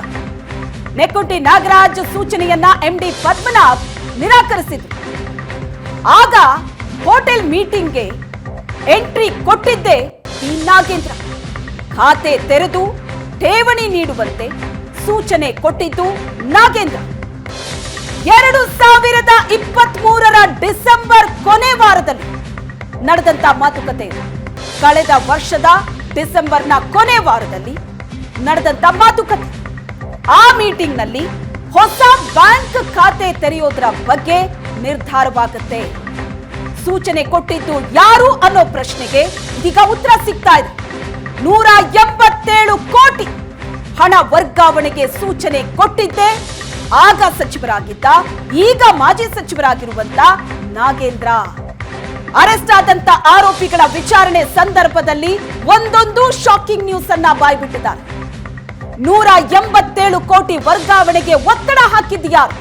ನಾಗೇಂದ್ರ. ಸೂಚನೆ ಕೊಟ್ಟಿದ್ಯಾರು? ನಾಗೇಂದ್ರ. ಹೊಸ ಖಾತೆ ತೆರೆಯೋದಕ್ಕೆ ಸೂಚನೆ ಕೊಟ್ಟ ನಂತರವೂ ನಿಗಮದ MD ನಿರಾಕರಿಸಿದ್ರು. ಅದಾದ ನಂತರವೂ ಕೂಡ ಮತ್ತೆ ಒತ್ತಡವನ್ನ ಹಾಕಲಾಗಿತ್ತು. ಎಸ್, ಕೆಲ ಅಧಿಕಾರಿಗಳು ಬೇಡ ಅಂತಾರೆ. ಆಗ್ಲೂ ಕೂಡ ಇದೇ ನಾಗೇಂದ್ರ ಅವರೇ ಹಣ ವರ್ಗಾವಣೆಗೆ ಸೂಚನೆ ಕೊಟ್ಟರು. ಇದೆಲ್ಲದಕ್ಕೂ ಕೂಡ ಬೆಂಗಳೂರಿನ ಶಾಂಗ್ರಿಲಾ ಹೋಟೆಲ್ ಸಾಕ್ಷಿಯಾಯಿತು. ಅಲ್ಲಿ ಖುದ್ದು ನಾಗೇಂದ್ರ ಅವರೇ ಮೀಟಿಂಗ್ ಅನ್ನ ನಡೆಸಿದ್ರು. ಆರಂಭದಲ್ಲಿ ನಿಗಮದ MD ಪದ್ಮನಾಭ್ ರವರು ಖಾತೆ ತೆರೆಯೋದಕ್ಕೆ ನಿರಾಕರಿಸ್ತಾರಂತೆ. ಆದ್ರೆ ನೆಕ್ಕಂಟಿ ನಾಗರಾಜ್ ಸೂಚನೆಯನ್ನ MD ಪದ್ಮನಾಭ್ ನಿರಾಕರಿಸಿದ್ರು ಕೂಡ ಒತ್ತಡ ಜೋರಾಗತ್ತೆ. ಆ ಕಾರಣಕ್ಕಾಗಿ ಖಾತೆ ತೆರೆಯಲಾಗುತ್ತೆ. ಅಂದ್ರೆ ಇಲ್ಲಿ ಅಂದು ಸಚಿವರಾಗಿದ್ದಂತಹ ನಾಗೇಂದ್ರ ಅವರ ಸೂಚನೆಯ ಮೇರೆಗೆ ಖಾತೆ ತೆರೆದು ಠೇವಣಿಯನ್ನಿಡುವಂತೆ ಸೂಚನೆಯನ್ನೇನು ಕೊಡ್ತಾರೆ. ಮೀಟಿಂಗ್ ನಲ್ಲೇ ಹೊಸ ಬ್ಯಾಂಕ್ ಖಾತೆ ತೆರೆಯುವಂತಹ ಒಂದು ನಿರ್ಧಾರಕ್ಕೆ ಬರ್ತಾರೆ. ಇದೆಲ್ಲವೂ ಕೂಡ ನಡೆದದ್ದು ನಾಗೇಂದ್ರ ಅವರ ಸೂಚನೆಯ ಮೇರೆಗೆ ಅನ್ನೋದು. ಅಂದ್ರೆ ಈ 187 ಕೋಟಿ ವರ್ಗಾವಣೆ ಏನ್ ನಡೀತು, ಅದರ ಹಿಂದಿರುವಂತಹ ಸೂತ್ರಧಾರ ಯಾರು, ಪ್ರಮುಖ ವ್ಯಕ್ತಿ ಯಾರು, ಹೇಗೆ ಯೂನಿಯನ್ ಬ್ಯಾಂಕ್ಗೆ ಹಣ ವರ್ಗಾವಣೆಯಾಯಿತು, ಇದೆಲ್ಲವನ್ನ ಕೂಡ ಗಮನಿಸ್ತಾ ಹೋದ್ರೆ ತನಿಖೆಯ ವೇಳೆ ಬಹಿರಂಗವಾದಂತಹ ಪ್ರಮುಖ ವಿಚಾರವೇ ನಾಗೇಂದ್ರ ಅವರ ಸೂಚನೆಯ ಮೇರೆಗೆ ಇದೆಲ್ಲವೂ ಕೂಡ ನಡೀತು. ಇದು ಬೆಳಕಿಗೆ ಬರ್ತಾ ಇದೆ. ವಾಲ್ಮೀಕಿ ಹಗರಣಕ್ಕೆ ಮುನ್ನುಡಿ ಬರೆದಿದ್ದೆ 2023ರ ಡಿಸೆಂಬರ್ನಲ್ಲಿ. ಅಲ್ಲಿಂದಲೇ ಶುರುವಾಗುತ್ತೆ. ಹಗರಣದ ಆರಂಭಕ್ಕೆ ಸಾಕ್ಷಿಯಾಗಿದ್ದು ಶಾಂಗ್ರಿಲಾ ಹೋಟೆಲ್. ಅಲ್ಲೇ ಮೀಟಿಂಗ್ ನಡೆದಿತ್ತು. ಮೀಟಿಂಗ್ ನಲ್ಲಿದ್ರು ನಾಗೇಂದ್ರ PA ನೆಕುಂಟಿ ನಾಗರಾಜ್ ಮತ್ತು ಬಾಮೈದ. ಇಬ್ರು ಸಹ ಶಾಂಗ್ರಿಲಾ ಹೋಟೆಲ್ನಲ್ಲಿ ನಡೆದಂತ ಆ ಮೀಟಿಂಗ್ ನಲ್ಲಿ 2023 ಅಂದ್ರೆ ಕಳೆದ ವರ್ಷದ ಡಿಸೆಂಬರ್ನಲ್ಲಿ ನಡೆದಂತಹ ಮೀಟಿಂಗ್. ಈ ಪ್ರಕರಣದ ಆರಂಭ ಅಲ್ಲಿಂದಲೇ ಆಗತ್ತೆ. ಮೀಟಿಂಗ್ ನ ನಂತರ MG ರಸ್ತೆಯ ಯೂನಿಯನ್ ಬ್ಯಾಂಕ್ ನಲ್ಲಿ ಖಾತೆ ಓಪನ್ ಆಗುತ್ತೆ. ಅಧಿಕಾರಿಗಳು ಹಣ ವರ್ಗಾವಣೆಗೆ ಕೆಲ ಅಧಿಕಾರಿಗಳು ಬೇಡ ಅಂತಾರೆ. ಖಾತೆ ತೆರೆಯೋದ್ರ ಬಗ್ಗೆ MD ಪದ್ಮನಾಭ್ ಕೂಡ ಬೇಡ ಅಂತಾರೆ. ಆದ್ರೆ ಒತ್ತಡ ಜೋರಾಗುತ್ತೆ. ವಸಂತ ನಗರ ಬ್ರಾಂಚ್ನ ಮೂಲ ಅಕೌಂಟ್ನಿಂದ ಹಣ ವರ್ಗಾವಣೆಯಾಗುತ್ತೆ. 187 ಕೋಟಿ ರೂಪಾಯಿ ಹಣ ವರ್ಗಾವಣೆಯನ್ನ ಅಧಿಕಾರಿಗಳು ಮಾಡ್ತಾರೆ. MG ರಸ್ತೆ ಯೂನಿಯನ್ ಬ್ಯಾಂಕ್ ಬ್ರಾಂಚ್ನಿಂದ 94 ಕೋಟಿ ವರ್ಗಾವಣೆಯಾಗುತ್ತೆ. ಆರೋಪಿಗಳು RBLನ ನಕಲಿ ಅಕೌಂಟ್ಗಳಿಗೆ 89 ಕೋಟಿ ಹಣವನ್ನ ವರ್ಗಾವಣೆ ಮಾಡ್ತಾರೆ. ಹೈದರಾಬಾದ್ನ ಬಂಜಾರಾ ಹಿಲ್ಸ್ನಲ್ಲಿದ್ದಂತಹ RBL ಬ್ಯಾಂಕ್ ಖಾತೆಗಳು, ಆ ಖಾತೆಗಳಿಗೆ ಹಣ ವರ್ಗಾವಣೆಯಾಗುತ್ತೆ. ಪಕ್ಕಾ ಪ್ಲಾನ್ ಅನ್ನ ಮಾಡಿರ್ತಾರೆ. ವಾಲ್ಮೀಕಿ ಹಗರಣಕ್ಕೆ ಒಟ್ಟಾರೆ ಮುನ್ನುಡಿ ಬರೆದಿದ್ದೆ ಕಳೆದ ವರ್ಷದ ಡಿಸೆಂಬರ್ನಲ್ಲಿ ಶಾಂಗ್ರಿಲಾ ಹೋಟೆಲ್ನಲ್ಲಿ. ಎಸ್, ಈ ಬೆಳವಣಿಗೆ ಕುರಿತಾಗಿ ಡೀಟೇಲ್ಸ್ ನೀಡ್ತಾ ಹೋಗ್ತಾರೆ ನಮ್ಮ ಪ್ರತಿನಿಧಿ ರಮೇಶ್. ಈಗ ನೇರ ಸಂಪರ್ಕದಲ್ಲಿದ್ದಾರೆ. ರಮೇಶ್, ಈ ಎಲ್ಲಾ ಹಗರಣಗಳಿಗೆ ಮೂಲ ಯಾರು, ಯಾರ ಸೂಚನೆಯ ಮೇರೆಗೆ ನಡೀತು, ಒತ್ತಡ ಹಾಕಿದ್ಯಾರು, ಇಷ್ಟು ದೊಡ್ಡ ಪ್ರಮಾಣದಲ್ಲಿ ಹಣ ವರ್ಗಾವಣೆಯಾಗಿದೆ ಹೇಗೆ, ಹಲವು ಪ್ರಶ್ನೆಗಳು ಕಾಡ್ತಾ ಇತ್ತು. ತನಿಖೆ ವೇಳೆ ಹಾಗಿದ್ರೆ ಇದೆಲ್ಲದರ ಹಿಂದೆ ಸಚಿವರಾಗಿದ್ದಂತಹ ನಾಗೇಂದ್ರ ಅವರ ಸೂಚನೆಯೇ ಕಾರಣ ಅನ್ನೋದು ಸ್ಪಷ್ಟ ಆಗ್ತಾ ಇದೆಯಾ? ಏನ್ ಹೇಳ್ತಾ ಇದೆ ತನಿಖೆಯಲ್ಲಿ ಹೊರಬರ್ತಾ ಇರುವಂತಹ ಪ್ರಮುಖ ಅಂಶಗಳೇನು ಹಣ ವರ್ಗಾವಣೆಯ ಕುರಿತಾಗಿ? ಖಂಡಿತ ಪ್ರತಿಮಾ, ಅಂದ್ರೆ ಸರ್ಕಾರದ ಒಂದು ನಿಗಮವೊಂದರ ಖಾತೆಯಲ್ಲಿದ್ದಂತ 187 ಕೋಟಿ ರೂಪಾಯಿಯನ್ನ ಯಾರೋ ವರ್ಗಾವಣೆ ಮಾಡ್ಕೊಳ್ತಾರೆ, ಅದನ್ನ ಯಾರೋ ನುಂಗ್ಲಿಕ್ಕೆ ಪ್ರಯತ್ನವನ್ನ ಮಾಡ್ತಾರೆ ಅನ್ನುವಂಥದ್ದಾದ್ರೆ ಅದು ಸರ್ಕಾರದ ಮಟ್ಟದಲ್ಲಿ, ಅದು ಸಚಿವರ ಮಟ್ಟದಲ್ಲಿ ಅವರ ಒಪ್ಪಿಗೆ ಇಲ್ಲದೆ ಅಥವಾ ಅವರಿಗೆ ಮಾಹಿತಿ ಇಲ್ಲದೆ ಅಥವಾ ಅವರು ಸೂಚನೆ ಇಲ್ಲದೆ ಈ ಒಂದು ದೊಡ್ಡ ಮಟ್ಟದ ಹಗರಣ ನಡಿಲಿಕ್ಕೆ ಸಾಧ್ಯ ಇಲ್ಲ ಅನ್ನುವಂಥದ್ದು ಈ ಒಂದು ಚಂದ್ರಶೇಖರ್ ಆತ್ಮಹತ್ಯೆ ನಡೆದ ದಿನದಿಂದನೂ ಕೂಡ ಕೇಳಿ ಬರ್ತಾರೆ ಅಂತ ವಿಚಾರ. ಆದ್ರೆ ಸರ್ಕಾರ ಎಲ್ಲ ಒಂದ್ ಕಡೆ ನಾಗೇಂದ್ರ ಅವ್ರನ್ನ ಏನೋ ಅವ್ರಿಗೆ ಸ್ಟೆಪ್ ಬ್ಯಾಕ್ ಅಂದ್ರೆ ಅವರಿಗೆ ಬೆನ್ನಿಗೆ ನಿಲ್ಲುವಂತ ಕೆಲಸ ಅಥವಾ ಅವರ ಏನು ತಪ್ಪು ಮಾಡಿಲ್ಲ ಅನ್ನುವಂತ ವಿಚಾರದಲ್ಲಿ ಹಗರಣ ಮುಕ್ತಾಯ ಆಗೋವರೆಗೂ ಅವ್ರು ರಾಜೀನಾಮೆ ಕೊಡಿಸ್ತೇವೆ ಅನ್ನುವಂಥ ಕಣ್ಣೋಶ ತಂತ್ರಗಳನ್ನ ಮಾಡ್ತಾ ಹೋದ್ರು. ಆದ್ರೆ ತನಿಖೆ ನಡೆಯುವಂತ ಸಂದರ್ಭದಲ್ಲಿ ನಾಗೇಂದ್ರ ಅವರ ಪಾತ್ರ ಏನು ಅನ್ನುವಂತ ಸಂಪೂರ್ಣವಾದಂತ ಉಲ್ಲೇಖ ಆಗ್ತಾ ಹೋಗುತ್ತೆ. 2023ರ ಡಿಸೆಂಬರ್ನ ಕೊನೆಯ ವಾರದಲ್ಲಿ ಇದೇ ಶಾಂಗ್ರಿಲಾ ಹೋಟೆಲ್ನಲ್ಲಿ, ಬೆಂಗಳೂರಿನ ಶಾಂಗ್ರಿಲಾ ಹೋಟೆಲ್ ಬಳಿ ಒಂದು ಮೀಟಿಂಗ್ ನಡೀತದೆ. ಆ ಮೀಟಿಂಗ್ ನಲ್ಲಿ ಏನೋ ನಾಗೇಂದ್ರ ಅವರ ಪರ್ಸನಲ್ ಸೆಕ್ರೆಟರಿ ಆಗಿದ್ದಂತ ದೇವೇಂದ್ರಪ್ಪ ಇರ್ತಾನೆ, ಅಂದ್ರೆ ನಾಗೇಂದ್ರ ಅವರ ಆಪ್ತ ಆಗಿದ್ದಂತ ನೆಕ್ಕಂಟಿ ನಾಗರಾಜ್ ಇರ್ತಾರೆ, ಜೊತೆಗೆ ಇನ್ನೂ ನಾಗೇಶ್ವರ ರಾವ್ ಇರ್ತಾನೆ, ಮತ್ತೆ ಪದ್ಮನಾಭ MD ನಿಗಮದ MD ಅಂತ ಪದ್ಮನಾಭ ಇರ್ತಾರೆ. ಸೊ ಇವರೆಲ್ಲ ಇದ್ದ ಸಂದರ್ಭದಲ್ಲಿ ಮೀಟಿಂಗ್ ಅಂದ್ರೆ ಹೋಟೆಲ್ನ ಒಳಗಡೆ ಎಲ್ಲರೂ ಸೇರಿ ಒಂದು ಮಾತುಕತೆ ಆಗುತ್ತೆ. ಪದ್ಮನಾಭನಿಗೆ ಒಂದು ಉಪಖಾತೆಯನ್ನ ತೆಗೆದು MG ರಸ್ತೆಯಿಂದ ಒಂದು ಉಪಖಾತೆಯನ್ನ ತೆರೆದು ಈ ನಿಗಮದಲ್ಲಿರುವಂತಹ ಅಷ್ಟು ಹಣವನ್ನ ವರ್ಗಾವಣೆ ಮಾಡ್ಲಿಕ್ಕೆ ಒಂದು ಏನೋ ಆದೇಶ ಆಗಿದೆ ಅನ್ನುವಂಥ ನಿಟ್ಟಿನಲ್ಲಿ ಏನೋ ಮಾಹಿತಿಯನ್ನ ಕೊಡ್ತಾರೆ ನೆಕ್ಕುಂಟಿ ನಾಗರಾಜ್ ಮತ್ತೆ ನಾಗೇಶ್ವರ ರಾವ್, ದೇವೇಂದ್ರಪ್ಪ. ಆದ್ರೆ ಎಲ್ಲ ಒಂದ್ ಕಡೆ ಇವ್ರು ಹೇಳುವಂತಹದ್ದು ಏನಂದ್ರೆ ಏನೋ ನಾವು ಒಪ್ಕೊಳ್ಳೋ ಅಂದ್ರೆ ಪದ್ಮನಾಭ ಹೇಳುವಂತಹದ್ದು ನಾನು ಇದಕ್ಕೆ ಮಾಡ್ಲಿಕ್ಕೆ ರೆಡಿ ಇಲ್ಲ ಅನ್ನೋದು. ಆ ಸಂದರ್ಭದಲ್ಲಿ ಸಚಿವರೇ ಹೋಟೆಲ್ ಹೊರಗಡೆ ಇದ್ದಾರೆ, ಅವರೇ ಹೇಳಿರುವಂತದ್ದು ಅನ್ನೋದು. ಆದ್ರೆ ಆ ಸಂದರ್ಭದಲ್ಲಿ ಎಲ್ಲರೂ ಕೂಡ ಹೋಟೆಲ್ ಹೊರಗಡೆ ಯಾವ ಕಾರಿನಲ್ಲಿ ನಾಗೇಂದ್ರ ಅವ್ರು ಕೂತಿರ್ತಾರೋ ಅಲ್ಲಿಗೆ ಬರ್ತಾರೆ. ಅಲ್ಲಿಗೆ ಬಂದ ನಂತರ ಮಾತುಕತೆ ಶುರುವಾಗುತ್ತೆ. ಅದಾದ ನಂತರ ಸಚಿವರು ಸೇರಿದಂತೆ ಎಲ್ಲರೂ ಕೂಡ ಹೋಟೆಲ್ ಒಳಗಡೆ ಹೋಗಿ ಮತ್ತೆ ಕೂತು ಮಾತುಕತೆಯನ್ನು ಮಾಡಲಾಗುತ್ತೆ. ಆ ಮಾತುಕತೆಯಲ್ಲಿ ಸ್ಪಷ್ಟವಾದಂತ ಡೈರೆಕ್ಷನ್ಸ್ ನಾಗೇಂದ್ರ ಕಡೆಯಿಂದ ಬರುತ್ತೆ. ಒಂದು MG ರಸ್ತೆಯಲ್ಲಿರುವಂತಹ ಯೂನಿಯನ್ ಬ್ಯಾಂಕ್ ನಲ್ಲಿ ಒಂದು ಉಪಖಾತೆಯನ್ನ ತೆರಿಬೇಕು, ಅದಕ್ಕೆ ಹಣವನ್ನ ವರ್ಗಾವಣೆ ಮಾಡಬೇಕು ಅನ್ನೋ ನಿಟ್ಟಿನಲ್ಲಿ ಒಂದು ಸೂಚನೆ ಕೊಡಲಾಗುತ್ತೆ. ಅಂದ್ರೆ ಇದು ಡಿಸೆಂಬರ್ ನಲ್ಲಿ, ಕಳೆದ ವರ್ಷ ಡಿಸೆಂಬರ್ನಲ್ಲಿಯೇ ಈ ಎಲ್ಲ ರೀತಿಯಾದಂಥ ರೂಪರೇಷೆಗಳ ಸಿದ್ಧ ಮಾಡಿಕೊಳ್ಳಲಾಗಿತ್ತು. ಖುದ್ದು ನಾಗೇಂದ್ರ ಅವರೇ ಮೀಟಿಂಗ್ನಲ್ಲಿ ಅಟೆಂಡ್ ಆಗಿ ಈ ಸಂಬಂಧಪಟ್ಟಂತೆ ಖಾತೆಯನ್ನು ತೆರೆಯಿರಿ, ಹಣವನ್ನು ಹಾಕಿ ಅನ್ನುವಂಥದ್ದು. ಇದು ಕೇವಲ ಬೇರೆ ಆರೋಪಿಗಳ ಹೇಳಿಕೆ ಅಷ್ಟೇ ಅಲ್ಲ, ಅಲ್ಲಿ ನಡೆದಂಥ ಮೀಟಿಂಗ್ನ ಸಂಪೂರ್ಣವಾದ CCTVಯನ್ನು ಈಗಾಗಲೇ SIT ಅಧಿಕಾರಿಗಳು ವಶಕ್ಕೆ ಪಡ್ಕೊಂಡಿದ್ದಾರೆ. ಆ CCTVಯನ್ನ ಅಂದ್ರೆ ಪರಿಶೀಲನೆ ಮಾಡಿರುವಂಥದ್ದು ಅಲ್ಲಿ ನಾಗೇಂದ್ರ ಅವರು ಇದ್ದಾರೆ ಅನ್ನುವಂಥದ್ದು ಕೂಡ ಸ್ಪಷ್ಟ ಆಗ್ತಿದೆ. ಅದಾದ ನಂತರ MG ರಸ್ತೆಯಿಂದ ಯೂನಿಯನ್ ಬ್ಯಾಂಕ್ ನಲ್ಲಿ ಉಪಖಾತೆಯನ್ನು ತೆರೆಯಲಾಗುತ್ತೆ. ಅದು ಚಂದ್ರಶೇಖರ್ ಅವರೇ ಮುಂದೆ ನಿಂತು ಇದನ್ನ ತರಿಸ್ತಾರೆ ಚಂದ್ರಶೇಖರ್ ಕಡೆಯಿಂದ. ಅದಾದ ನಂತರ 187 ಕೋಟಿಯಲ್ಲಿ 94 ಕೋಟಿ ಬಂಜಾರಾ ಹಿಲ್ಸ್ ಅಲ್ಲಿರುವಂತಹ ಒಟ್ಟು 18 ಖಾತೆಗಳನ್ನ ಓಪನ್ ಮಾಡಲಾಗಿತ್ತು. ಇದೆ ಸತ್ಯನಾರಾಯಣ ವರ್ಮ ಅನ್ನೋರು ನಕಲಿ ಕಂಪನಿಗಳ ಹೆಸರಲ್ಲಿ 18 ಖಾತೆಗಳನ್ನು ಓಪನ್ ಮಾಡಿರ್ತಾನೆ. ಅಷ್ಟು ಹಣವನ್ನು ಅಂದ್ರೆ 94 ಕೋಟಿಯನ್ನ ಅಷ್ಟು ಖಾತೆಗಳಿಗೆ ವರ್ಗಾವಣೆ ಮಾಡಲಾಗುತ್ತೆ.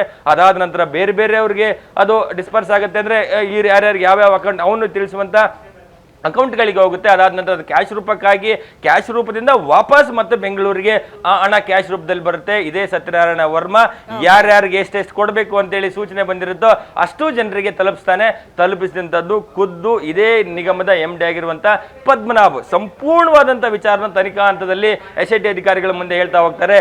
ಇದನ್ನ ನೋಡಿದ್ರೆ ಗೊತ್ತಾಗುತ್ತೆ ಈ ಒಂದು ಹಗರಣಕ್ಕೆ ಮುನ್ನುಡಿ ಬರೆದದ್ದೇ ಆವತ್ತಿನ ಪರಿಶಿಷ್ಟ ಕಲ್ಯಾಣಗಳ ಸಚಿವರಾಗಿದ್ದಂಥ B ನಾಗೇಂದ್ರ ಅನ್ನುವಂಥದ್ದು ತನಿಖೆ ಮಾಡ್ತಾ ಇರುವಂತ ಒಂದು ದಾಖಲೆಗಳೇ ಸ್ಪಷ್ಟವಾಗಿ ಹೇಳುತ್ತೆ ನಾಗೇಂದ್ರ ಅವರು ಇದರಲ್ಲಿ ಭಾಗಿ ಇದೆ ಅನ್ನುವಂತಹದ್ದು. ಪ್ರತಿಮಾ.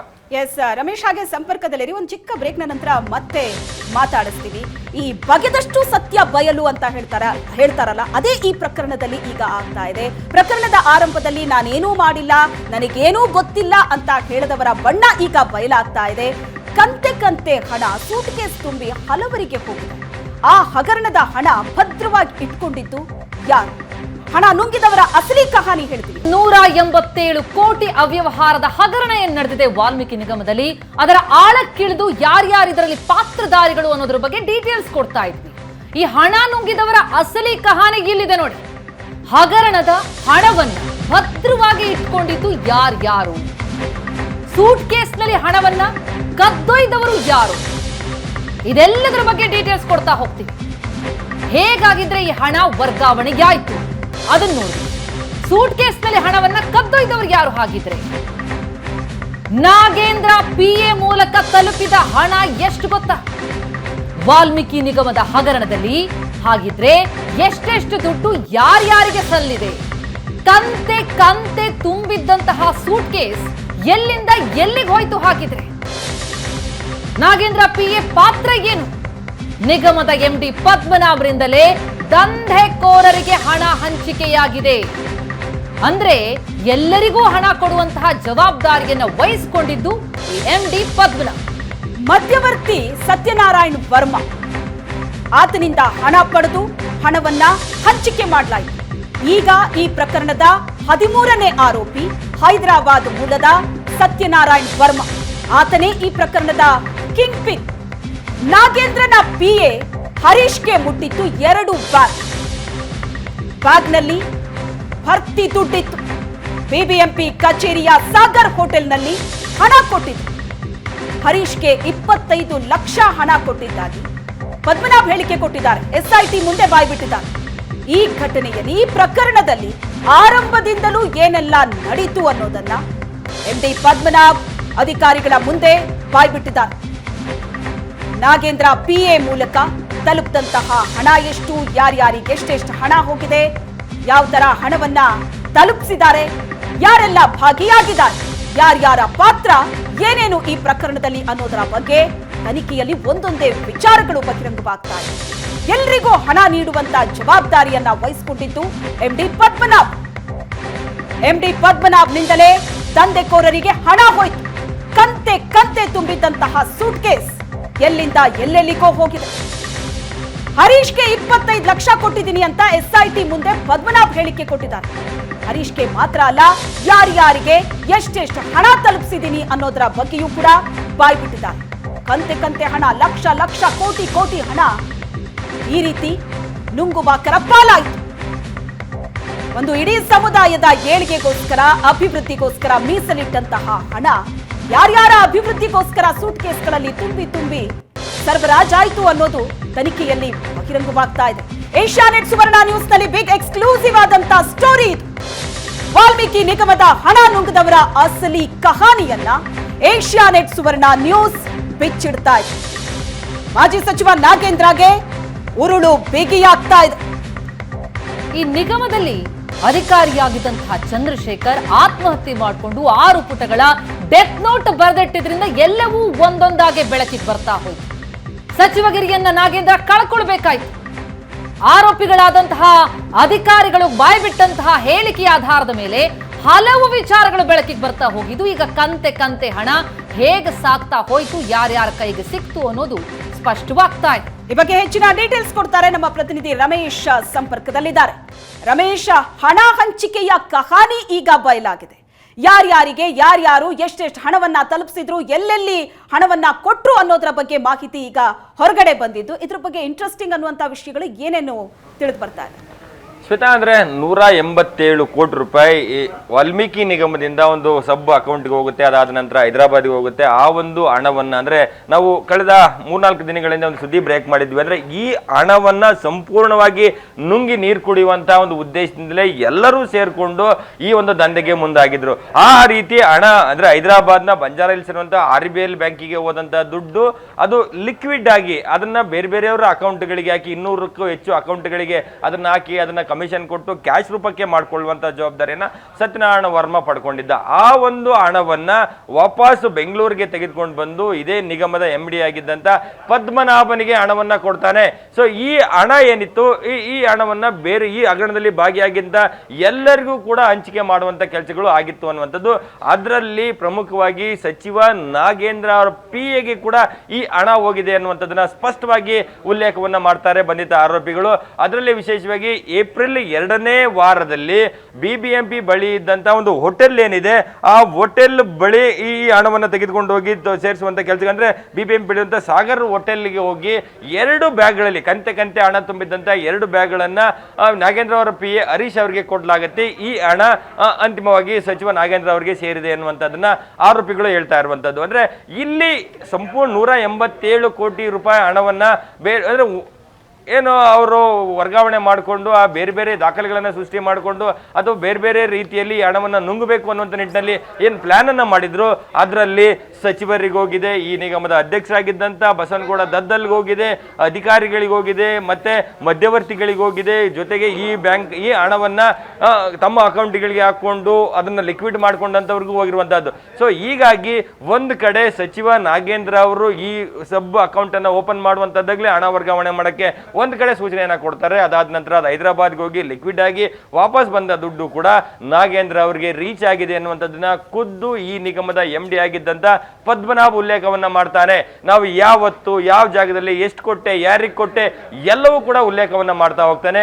ಆ ಮಾಹಿತಿಗಳಿಂದ ಸ್ಪಷ್ಟವಾಗಿ ಗೊತ್ತಾಗುತ್ತೆ ಸಚಿವ ನಾಗೇಂದ್ರ ಅವರು ಇದರಲ್ಲಿ ನೇರವಾಗಿ ಭಾಗಿಯಾಗಿದ್ದಾರೆ ಅನ್ನುವಂಥದ್ದು. ಈಗಿರುವಂತಹದ್ದಂದ್ರೆ SIT ತನಿಖೆ ನಡೀತಾ ಇದೆ. ರಾಜ್ಯದಲ್ಲಿ ಕಾಂಗ್ರೆಸ್ ಪಕ್ಷದ ನೇತೃತ್ವದಲ್ಲಿ ಸರ್ಕಾರ ಇದೆ, ಅವರು ಕಾಂಗ್ರೆಸ್ ಪಕ್ಷದ ಶಾಸಕರಿದ್ದಾರೆ. ಆದ್ರೆ ಇಲ್ಲಿ ಈವರೆಗೂ ಕೂಡ ಯಾಕೆ ಸಚಿವ ನಾಗೇಂದ್ರ ಅವರಿಗೆ ಒಂದು ನೋಟಿಸ್ ಅನ್ನ ಕೊಟ್ಟಿಲ್ಲ, ವಿಚಾರಣೆಗೆ ಕರೆದಿಲ್ಲ? ಇದರಲ್ಲಿ ಇವರ ಅಣತಿಯಂತೆ ಕೆಲಸ ಮಾಡಿದಂಥವ್ರಿಗೆ ಈಗಾಗಲೇ ಅರೆಸ್ಟ್ ಆಗಿ ಜೈಲಿನಲ್ಲಿ ಮುದ್ದೆ ಮರಿತಾ ಇದ್ದಾರೆ. ಆದ್ರೆ ಇವ್ರನ್ನ ಯಾಕೆ ಕೂಡ ಕರೆದಿಲ್ಲ ಅನ್ನುವಂಥದ್ದು ಪ್ರಮುಖವಾದಂತಹ ಪ್ರಶ್ನೆಗಳು ಸಾರ್ವಜನಿಕ ವಲಯದಲ್ಲಿ ಕೇಳಿ ಬರ್ತಾ ಇರುವಂತದ್ದು. ಈಗ ಸದ್ಯಕ್ಕೆ SIT ತನಿಖೆ ನಡೀತಾ ಇದೆ. ಆದ್ರೆ ಈಗ ನಡೀತಾ, ಅದರ ಜೊತೆಗೆ CBI ತನಿಖೆ ನಡೀತಾ ಇದೆ, ED ತನಿಖೆ ನಡೀತಾ ಇದೆ. ಆ ತನಿಖೆಗಳ ವೇಗ ಇನ್ನೊಂದಷ್ಟು ಹೆಚ್ಚಾದ್ರೆ ಇವ್ರು ಯಾರಿಗೂ ಕೂಡ ಇಲ್ಲಿ ಎಲ್ಲಿ ಸೇಫ್ ಮಾಡುವಂತವ್ರು ಯಾರು ಇರೋದಿಲ್ಲ, ಅವ್ರಿಗೂ ಕೂಡ ಸಂಕಷ್ಟ ಎದುರಾಗುವಂತ ಸಾಧ್ಯತೆ ಇರುವಂತಹದ್ದು ಸ್ಪಷ್ಟವಾಗಿ. ಯಾಕೆಂದ್ರೆ ಅಂತ ಜಾಗಗಳಿಗೆ ಹೋಗಿ ಅಧಿಕಾರಿಗಳು ಯಾರು ಹೇಳಿಕೆಯನ್ನ ಕೊಟ್ಟಿದ್ದಾರೆ ಅವ್ರನ್ನ ಕರ್ಕೊಂಡೋಗಿ ಅಲ್ಲಿ ಮಹಜರ್ ಮಾಡುವಂತ ಕೆಲಸಗಳಾಗಿದೆ, ಅಲ್ಲಿರುವಂತಹ ಫುಟೇಜ್ ಗಳನ್ನ ಪಡ್ಕೊಳ್ಳುವಂತ ಕೆಲಸಗಳಾಗಿದೆ, ಅದಕ್ಕೆ ಸಂಬಂಧಪಟ್ಟಂತೆ ಟೆಕ್ನಿಕಲ್ ಎವಿಡೆನ್ಸ್ ಗಳನ್ನ ಕಲೆಕ್ಟ್ ಮಾಡುವಂತ ಕೆಲಸಗಳಾಗಿರುವಂತದ್ದು. ಹಾಗಾಗಿ BBMP ಕಚೇರಿ ನಾಗೇಂದ್ರ ಅವರ PAಗೆ 25 ಲಕ್ಷ ರೂಪಾಯಿ ಹಣವನ್ನು ಕೊಟ್ಟಿದ್ದೇನೆ ಅಂತ ಹೇಳಿ ಪದ್ಮನಾಭ ಹೇಳ್ತಾನೆ. ಆ ಮಾಹಿತಿ ಸಾಕಿತ್ತು ನಾಗೇಂದ್ರ ಅವ್ರನ್ನ ವಿಚಾರಣೆ ಕರೀಲಿಕ್ಕೆ. ಆದ್ರೆ ಈವರೆಗೆ ಯಾಕೆ ವಿಚಾರಣೆ ಕರೆದಿಲ್ಲ ಅನ್ನುವಂಥದ್ದು ಕೂಡ ಒಂದಷ್ಟು ಪ್ರಶ್ನೆಗಳು ಹಾಗೆ ಉಳ್ಕೊಳ್ಳುವಂತಹದ್ದು. ಶ್ವೇತಾ, ಎಸ್ ರಮೇಶ್, ಮತ್ತೆ ನಿಮ್ಮನ್ನ ಸಂಪರ್ಕಿಸ್ತೀವಿ ಇನ್ನಷ್ಟು ಡೀಟೇಲ್ಸ್ ಅನ್ನ ಪಡೆದುಕೊಳ್ಳೋದಕ್ಕೆ. ಯಾಕಂದ್ರೆ ಈ ಪ್ರಕರಣದಲ್ಲಿ ಇಷ್ಟೇ ಮಾಹಿತಿ ಅಲ್ಲ, ಹೋಗ್ತಾ ಹೊಸ ಪಾತ್ರಧಾರಿಗಳ ಪಾತ್ರ ಏನು ಅನ್ನೋದು ಬಯಲಿಗೆ ಬರ್ತಾ ಇದೆ. ಹಾಗಿದ್ರೆ ಅವರು ಯಾರ್ಯಾರು? ಯಾಕಂದ್ರೆ ಈ ಹಗರಣದಲ್ಲಿ ಮತ್ತೋರ್ವ ಶಾಸಕರ ಕೊರಳಿಗೂ ಕೂಡ ಉರುಳು ಬಿಗಿಯಾಗುವಂತಹ ಸಂದರ್ಭ ಬಂದೊದಗಿದಂತೆ ಕಂಡು ಬರ್ತಾ ಇದೆ. ಯಾರವರು, ಯಾವ ರೀತಿಯಾದಂತಹ ಪಾತ್ರ ಇದೆ, ಏನ್ ಹೇಳ್ತಾ ಇದೆ ತನಿಖೆಯಲ್ಲಿ ಹೊರಬರ್ತಾ ಇರುವಂತಹ ವಿಚಾರ, ಡೀಟೇಲ್ಸ್ ಕೊಡ್ತೀವಿ. ವಾಲ್ಮೀಕಿ ಹಗರಣದ ಮಹಾ ಎಕ್ಸ್ಕ್ಲೂಸಿವ್ ಆದಂತಹ ಸುದ್ದಿಯನ್ನ ನಿಮ್ಮ ಮುಂದೆ ಇಡ್ತಾ ಇದ್ದೀವಿ. ಈ ಪ್ರಕರಣದಲ್ಲಿ ಪ್ರಮುಖವಾಗಿ ಕೇಳಿಬಂದಂತಹ ಹೆಸರೇ ನಾಗೇಂದ್ರ ಅವರ ಹೆಸರು. ಆಗ ಸಚಿವರು, ಈಗ ಮಾಜಿ ಸಚಿವರು. ಅವರನ್ನ ಸಂಪರ್ಕ ಮಾಡೋ ಪ್ರಯತ್ನ ನಾವು ಮಾಡಿದ್ವಿ, ಕಾಲ್ ಮಾಡ್ತಾ ಇದ್ದೀವಿ, ಆದ್ರೆ ಅವರು ಸಂಪರ್ಕಕ್ಕೆ ಸಿಗ್ತಾ ಇಲ್ಲ, ಕಾಲ್ ರಿಸೀವ್ ಮಾಡ್ತಾ ಇಲ್ಲ. ಈ ಪ್ರಕರಣದಲ್ಲಿ ಅವರ ಉತ್ತರ ಏನು, ಅವರ ಸ್ಪಷ್ಟನೆ ಏನು ಅಂತ ಕೇಳೋ ಪ್ರಯತ್ನ ಏಷ್ಯಾನೆಟ್ ಸುವರ್ಣ ನ್ಯೂಸ್ ಮಾಡ್ತು, ಆದ್ರೆ ಈಗ ಸಂಪರ್ಕಕ್ಕೆ ಸಿಗ್ತಾ ಇಲ್ಲ ಮಾಜಿ ಸಚಿವರು. ಇನ್ನು ಈ ಹಗರಣದಲ್ಲಿ ಈಗ ನಾಗೇಂದ್ರ ಅವರು ಮಾತ್ರ ಅಲ್ಲ, ಮತ್ತೊಬ್ಬ ಶಾಸಕರ ಹೆಸರು ಕೂಡ ಕೇಳಿ ಬರ್ತಾ ಇದೆ. ಆ ಶಾಸಕರ ಕೊರಳಿಗೂ ಕೂಡ ಈ ಪ್ರಕರಣ ಉರುಳಾಗ್ತಾ ಇದೆ. ಎಸ್ಐಟಿ ಮೂಲಗಳಿಂದ ಇನ್ನೆಲ್ಲೂ ಇಲ್ಲದ ಎಕ್ಸ್ಕ್ಲೂಸಿವ್ ಆದ ಮಾಹಿತಿಯನ್ನ ಏಷ್ಯಾನೆಟ್ ಸುವರ್ಣ ನ್ಯೂಸ್ ನಲ್ಲಿ ನೀವು ನೋಡ್ತಾ ಇದ್ದೀರಿ. ಹಣ ಸಾಗಿಸಿದವರೇ ಎಸ್ಐಟಿ ಮುಂದೆ ಹೇಳಿದ್ದಾರೆ ಆ ಶಾಸಕರ ಹೆಸರನ್ನ. ಯಾರ್ಯಾರು ಈ ಪ್ರಕರಣದಲ್ಲಿ ಹಣ ಸಾಗಿಸಿ ಈಗ ವಿಚಾರಣೆಯನ್ನ ಎದುರಿಸ್ತಾ ಇದ್ದಾರೋ, ಬಂಧಿಸಿ ಅವರ ವಿಚಾರಣೆಯನ್ನ ಎಸ್ಐಟಿ ಅಧಿಕಾರಿಗಳು ನಡೆಸ್ತಾ ಇದ್ದಾರೆ. ಅವರೇ ಬಾಯ್ಬಿಟ್ಟಂತಹ ಸತ್ಯ. ವಾಲ್ಮೀಕಿ ನಿಗಮ ಅಧ್ಯಕ್ಷ ಬಸವನಗೌಡ ದದ್ದಲ್ಗೂ ಕೂಡ ಈ ಹಗರಣದಲ್ಲಿ ಪಾಲಿದೆ ಅನ್ನೋ ವಿಷಯ ಬಹಿರಂಗ ಆಗಿದೆ. ದದ್ದಲ್ ಆಪ್ತ ಸಹಾಯಕ ಪಂಪಣ್ಣಗೆ ಹಣ ಕೊಟ್ಟಿದ್ದೀನಿ ಅಂತ ಎಂಡಿ ಪದ್ಮನಾಭ್ ಬಾಯ್ಬಿಟ್ಟಿದ್ದಾರೆ ಎಸ್ಐಟಿ ಅಧಿಕಾರಿಗಳ ಮುಂದೆ. ಶೇಷಾದ್ರಿಪುರಂ ಸ್ಲಂ ಬೋರ್ಡ್ ಬಳಿ 50 ಲಕ್ಷ ಹಣವನ್ನ ದದ್ದಲ್ ಪಿಎಗೆ ಕೊಟ್ಟಿದ್ದೆ, ದದ್ದಲ್ ಪಿಎ ಆ ಹಣವನ್ನ ಪಡೆದಿದ್ರು ಅಂತ ಎಂಡಿ ಪದ್ಮನಾಭ್ ಬಾಯ್ಬಿಟ್ಟಿದ್ದಾರೆ. ಎಲ್ರಿಗೂ ಹಣ ಹಂಚೋದಕ್ಕೆ ತಂದು ಕೊಟ್ಟಿದ್ದೆ ಸತ್ಯನಾರಾಯಣ್ ವರ್ಮ. ಹಗರಣದ ಮಧ್ಯವರ್ತಿ ಸತ್ಯನಾರಾಯಣ್ ವರ್ಮನಿಂದಲೇ ಹಣ ಹಂಚಿಕೆ ಆಗುತ್ತೆ. ಈತ ಹೈದರಾಬಾದ್ ಮೂಲದವರು, ಎಲ್ರಿಗೂ ಹಣ ಹಂಚೋದಕ್ಕೆ ಅಂತ ತಂದು ಕೊಟ್ಟವನೇ ಈತ. ಈಗ ಎಂಡಿ ಪದ್ಮನಾಭ್ ಬಾಯ್ಬಿಟ್ಟಿದ್ದಾರೆ, ದದ್ದಲ್ ಅವರ ಪಿಎಗೂ ಕೂಡ 50 ಲಕ್ಷ ಹಣ ಕೊಟ್ಟಿದ್ದೆ ಅಂತ. ಇದು ಶಾಸಕರಿಗೂ ಕೂಡ ಈಗ ಬಹಳ ದೊಡ್ಡ ಸಂಕಟವನ್ನ ತಂದಿಡ್ತಾ ಇದೆ. ಏಪ್ರಿಲ್ ಮೊದಲ ವಾರದಲ್ಲಿ ಈ ವ್ಯವಹಾರ ನಡೆದಿದೆ. 1,20 ಲಕ್ಷ ರೂಪಾಯಿಯನ್ನ ಪದ್ಮನಾಭ ಪಡೆದಿರ್ತಾರೆ. ಶೇಷಾದ್ರಿಪುರಂ ಸ್ಲಂ ಬೋರ್ಡ್ ಬಳಿ 50 ಲಕ್ಷ ಹಣವನ್ನ ದದ್ದಲ್ರ ಆಪ್ತ ಸಹಾಯಕರಾಗಿರುವಂತಹ ಪಂಪಣ್ಣಗೆ ಎಂಡಿ ಪದ್ಮನಾಭ್ ಕೊಟ್ಟಿದ್ದಾಗಿ, ಆ ಹಣವನ್ನ ದದ್ದಲ್ ಪಿಎ ಪಡೆದಿದ್ದಾಗಿ ಪದ್ಮನಾಭ್ ತನಿಖೆಯ ವೇಳೆ ಬಾಯ್ಬಿಟ್ಟಿದ್ದಾರೆ. ನಾವು ಸ್ಕ್ರೀನ್ ಮೇಲೆ ಗಮನಿಸ್ತಾ ಇದೀವಿ ಯಾರ್ಯಾರಿಗೆ ಎಷ್ಟೆಷ್ಟು ಹಣ ಸಂದಾಯ ಆಯ್ತು ಅನ್ನೋದರ ಡೀಟೇಲ್ಸ್ ಅಲ್ಲಿ. ದದ್ದಲ್ ಆಪ್ತ ಸಹಾಯಕ ಪಂಪಣ್ಣ ಅವರಿಗೆ 50 ಲಕ್ಷ ರೂಪಾಯಿಯನ್ನು ಕೊಟ್ಟಿದ್ದಾಗಿ ಎಂಡಿ ಪದ್ಮನಾಭ್ ಹೇಳ್ಕೊಂಡಿದ್ದಾರೆ. ನಿಗಮದ ಎಂಡಿ ಪದ್ಮನಾಭ್ 1,20 ಲಕ್ಷ ರೂಪಾಯಿಯನ್ನ ಪಡೆದಿರ್ತಾರೆ. ಹಣ ಸಾಗಿಸಿದವರೇ ಎಸ್ಐಟಿ ಮುಂದೆ ಮಾಜಿ ಸಚಿವರ ಹೆಸರನ್ನ, ಶಾಸಕ ದದ್ದಲ್ ಹೆಸರನ್ನ ಹೇಳಿದ್ದಾರೆ. ಜೊತೆಗೆ ನಾಗೇಂದ್ರ ಆಪ್ತ ನೆಕ್ಕುಂಟಿ ನಾಗರಾಜ್ಗೆ 90 ಲಕ್ಷ ಹಣ ಹೋಗಿರುವಂತಹ ಮಾಹಿತಿಗಳು ಸಿಗ್ತಾ ಇದೆ. ನಾಗೇಂದ್ರ ಆಪ್ತ ಸಹಾಯಕ ಹರೀಶ್ಗೆ 25 ಲಕ್ಷ ರೂಪಾಯಿ ಹೋಗಿರುವಂತಹ ಮಾಹಿತಿಗಳು ಲಭ್ಯ ಆಗ್ತಾ ಇದೆ. ಯಾರ್ಯಾರಿಗೆ ಈ ಹಗರಣದಲ್ಲಿ ಎಷ್ಟೆಷ್ಟು ಪಾಲು ಹೇಗ್ ಸಾಕ್ತಾ ಹೋಯ್ತು ಅನ್ನೋದರ ಡೀಟೇಲ್ಸ್ಗಳು ಸಿಗ್ತಾ ಇದ್ದು, ಅದರ ಜೊತೆಗೆ ಈ ಪ್ರಕರಣದಲ್ಲಿ ಈಗ ದದ್ದಲ್ ಹೆಸರು ಸ್ಪಷ್ಟವಾಗಿ ಕೇಳಿ ಬರ್ತಾ ಇದೆ. ಈ ಬಗ್ಗೆ ಡೀಟೇಲ್ಸ್ ಅನ್ನ ನೀಡ್ತಾ ಹೋಗ್ತಾರೆ ನಮ್ಮ ರಿಪೋರ್ಟರ್ ರಮೇಶ್ ಈಗ ಸಂಪರ್ಕದಲ್ಲಿದ್ದಾರೆ. ರಮೇಶ್, ಈ ವಾಲ್ಮೀಕಿ ನಿಗಮದ ಹಗರಣದಲ್ಲಿ, ಅವ್ಯವಹಾರದಲ್ಲಿ ಮಾಜಿ ಸಚಿವರ ಹೆಸರಿನ ಬಗ್ಗೆ ಬಹಳ ದೊಡ್ಡ ಮಟ್ಟದಲ್ಲಿ ಕೇಳಿಬಂತು. ಈಗ ಇನ್ನಷ್ಟು ಮಾಹಿತಿಗಳು ಲಭ್ಯ ಆಗ್ತಾ ಇದೆ. ಇಷ್ಟು ಸಾಲದು ಅಂತ ಈಗ ಶಾಸಕ ದದ್ದಲ್ ಹೆಸರು ಕೇಳಿ ಬರ್ತಾ ಇದೆ. ಇವರ ಪಾತ್ರ ಯಾವ ರೀತಿಯಲ್ಲಿದೆ, ಏನ್ ಮಾಹಿತಿಯನ್ನ ಹೊರಗಡವಿದ್ದಾರೆ ಈಗ ಬಂಧನಕ್ಕೊಳಗಾದಂತಹ ಆರೋಪಿಗಳು ತನಿಖೆಯ ವೇಳೆ? ಪ್ರತಿಮಾ, ಅಂದ್ರೆ ಈ ಪರಿಶಿಷ್ಟ ಪಂಗಡಗಳ ಕಲ್ಯಾಣ ಸಚಿವರಾಗಿದ್ದಂತ ನಾಗೇಂದ್ರ ಅವ್ರದ್ದು ಎಷ್ಟು ಪಾತ್ರ ಇದೆಯೋ, ಇದೇ ನಿಗಮದ ಅಧ್ಯಕ್ಷರಾಗಿರುವಂತ ಬಸವನಗೌಡ ದದ್ದಲ್ ಪಾತ್ರ ಕೂಡ ಅಷ್ಟೇ ಪ್ರಮುಖವಾಗಿದೆ ಅನ್ನುವಂಥ ವಿಚಾರವನ್ನ ಆರೋಪಿಗಳು ಎಸ್ಐಟಿ ಮುಂದೆ ಉಲ್ಲೇಖವನ್ನ ಮಾಡ್ತಾ ಹೋಗ್ತಾರೆ. ಇದರಲ್ಲಿ ಅವರು ಕೂಡ ಅಂದ್ರೆ ಬಸವನಗೌಡ ದದ್ದಲ್ ಕೂಡ ಅಂದ್ರೆ ವಿಧಾನಸೌಧದ ಅಂದ್ರೆ ಬೇರೆ ಸಚಿವರೊಬ್ಬರ ಕಚೇರಿಯಲ್ಲಿ ಕೂರಿಸ್ಕೊಂಡು ಈ ಅಧಿಕಾರಿಗಳ ಮೀಟಿಂಗ್ ಅನ್ನು ಮಾಡ್ತಾರೆ. ಅಲ್ಲಿ ಕೂಡ ಒಂದಷ್ಟು ಡೈರೆಕ್ಷನ್ಸ್ ಅನ್ನ ಕೊಡಲಾಗಿದೆ ಅನ್ನುವಂಥದ್ದು ಕೂಡ ಉಲ್ಲೇಖ ಆಗಿರುವಂಥದ್ದು. ಅದಾದ ನಂತರ ಅಂದ್ರೆ ಈ ಹಗರಣದ ಒಂದಷ್ಟು ಹಿನ್ನೆಲೆ ನೋಡಿದ್ರೆ 2023 ಡಿಸೆಂಬರ್ನಲ್ಲಿ ಡಿಸೈಡ್ ಆಗುತ್ತೆ, ಮಾರ್ಚ್ನಲ್ಲಿ ಹಣ ವರ್ಗಾವಣೆ ಆಗುತ್ತೆ, ಏಪ್ರಿಲ್ನಲ್ಲಿ ಅದು ಲಿಕ್ವಿಡ್ ರೂಪಕ್ಕೆ ಬಂದಂತ ನಂತರ ಏಪ್ರಿಲ್ ತಿಂಗಳಲ್ಲಿ ಅಂದ್ರೆ 4 ವಾರಗಳಲ್ಲಿ ಕೂಡ ಈ ಹಣದ ಡಿಸ್ಟ್ರಿಬ್ಯೂಷನ್ ನಡೀತಾ ಹೋಗುತ್ತೆ, ಯಾರ್ಯಾರಿಗೆ ಎಷ್ಟೆಷ್ಟು ಸಿಗಬೇಕು ಅನ್ನೋದು. ಅದರಲ್ಲಿ ಪ್ರಮುಖವಾಗಿ ಬಸವನಗೌಡ ದದ್ದಲ್ ಅವರಿಗೆ ಮೊದಲನೇ ವಾರದಲ್ಲಿ ಕೂಡ ಇದೇ ಪದ್ಮನಾಭ ಒಂದ್ಸರಿ 5 ಲಕ್ಷ ಕೊಡ್ತಾನೆ, ಮತ್ತೆ ಏಪ್ರಿಲ್ ಕೊನೆಯ ವಾರದಲ್ಲಿ ಒಮ್ಮೆ 50 ಲಕ್ಷ ಹಣವನ್ನ ಕೊಡ್ತಾನೆ ಅನ್ನುವಂಥದ್ದು ಕೂಡ.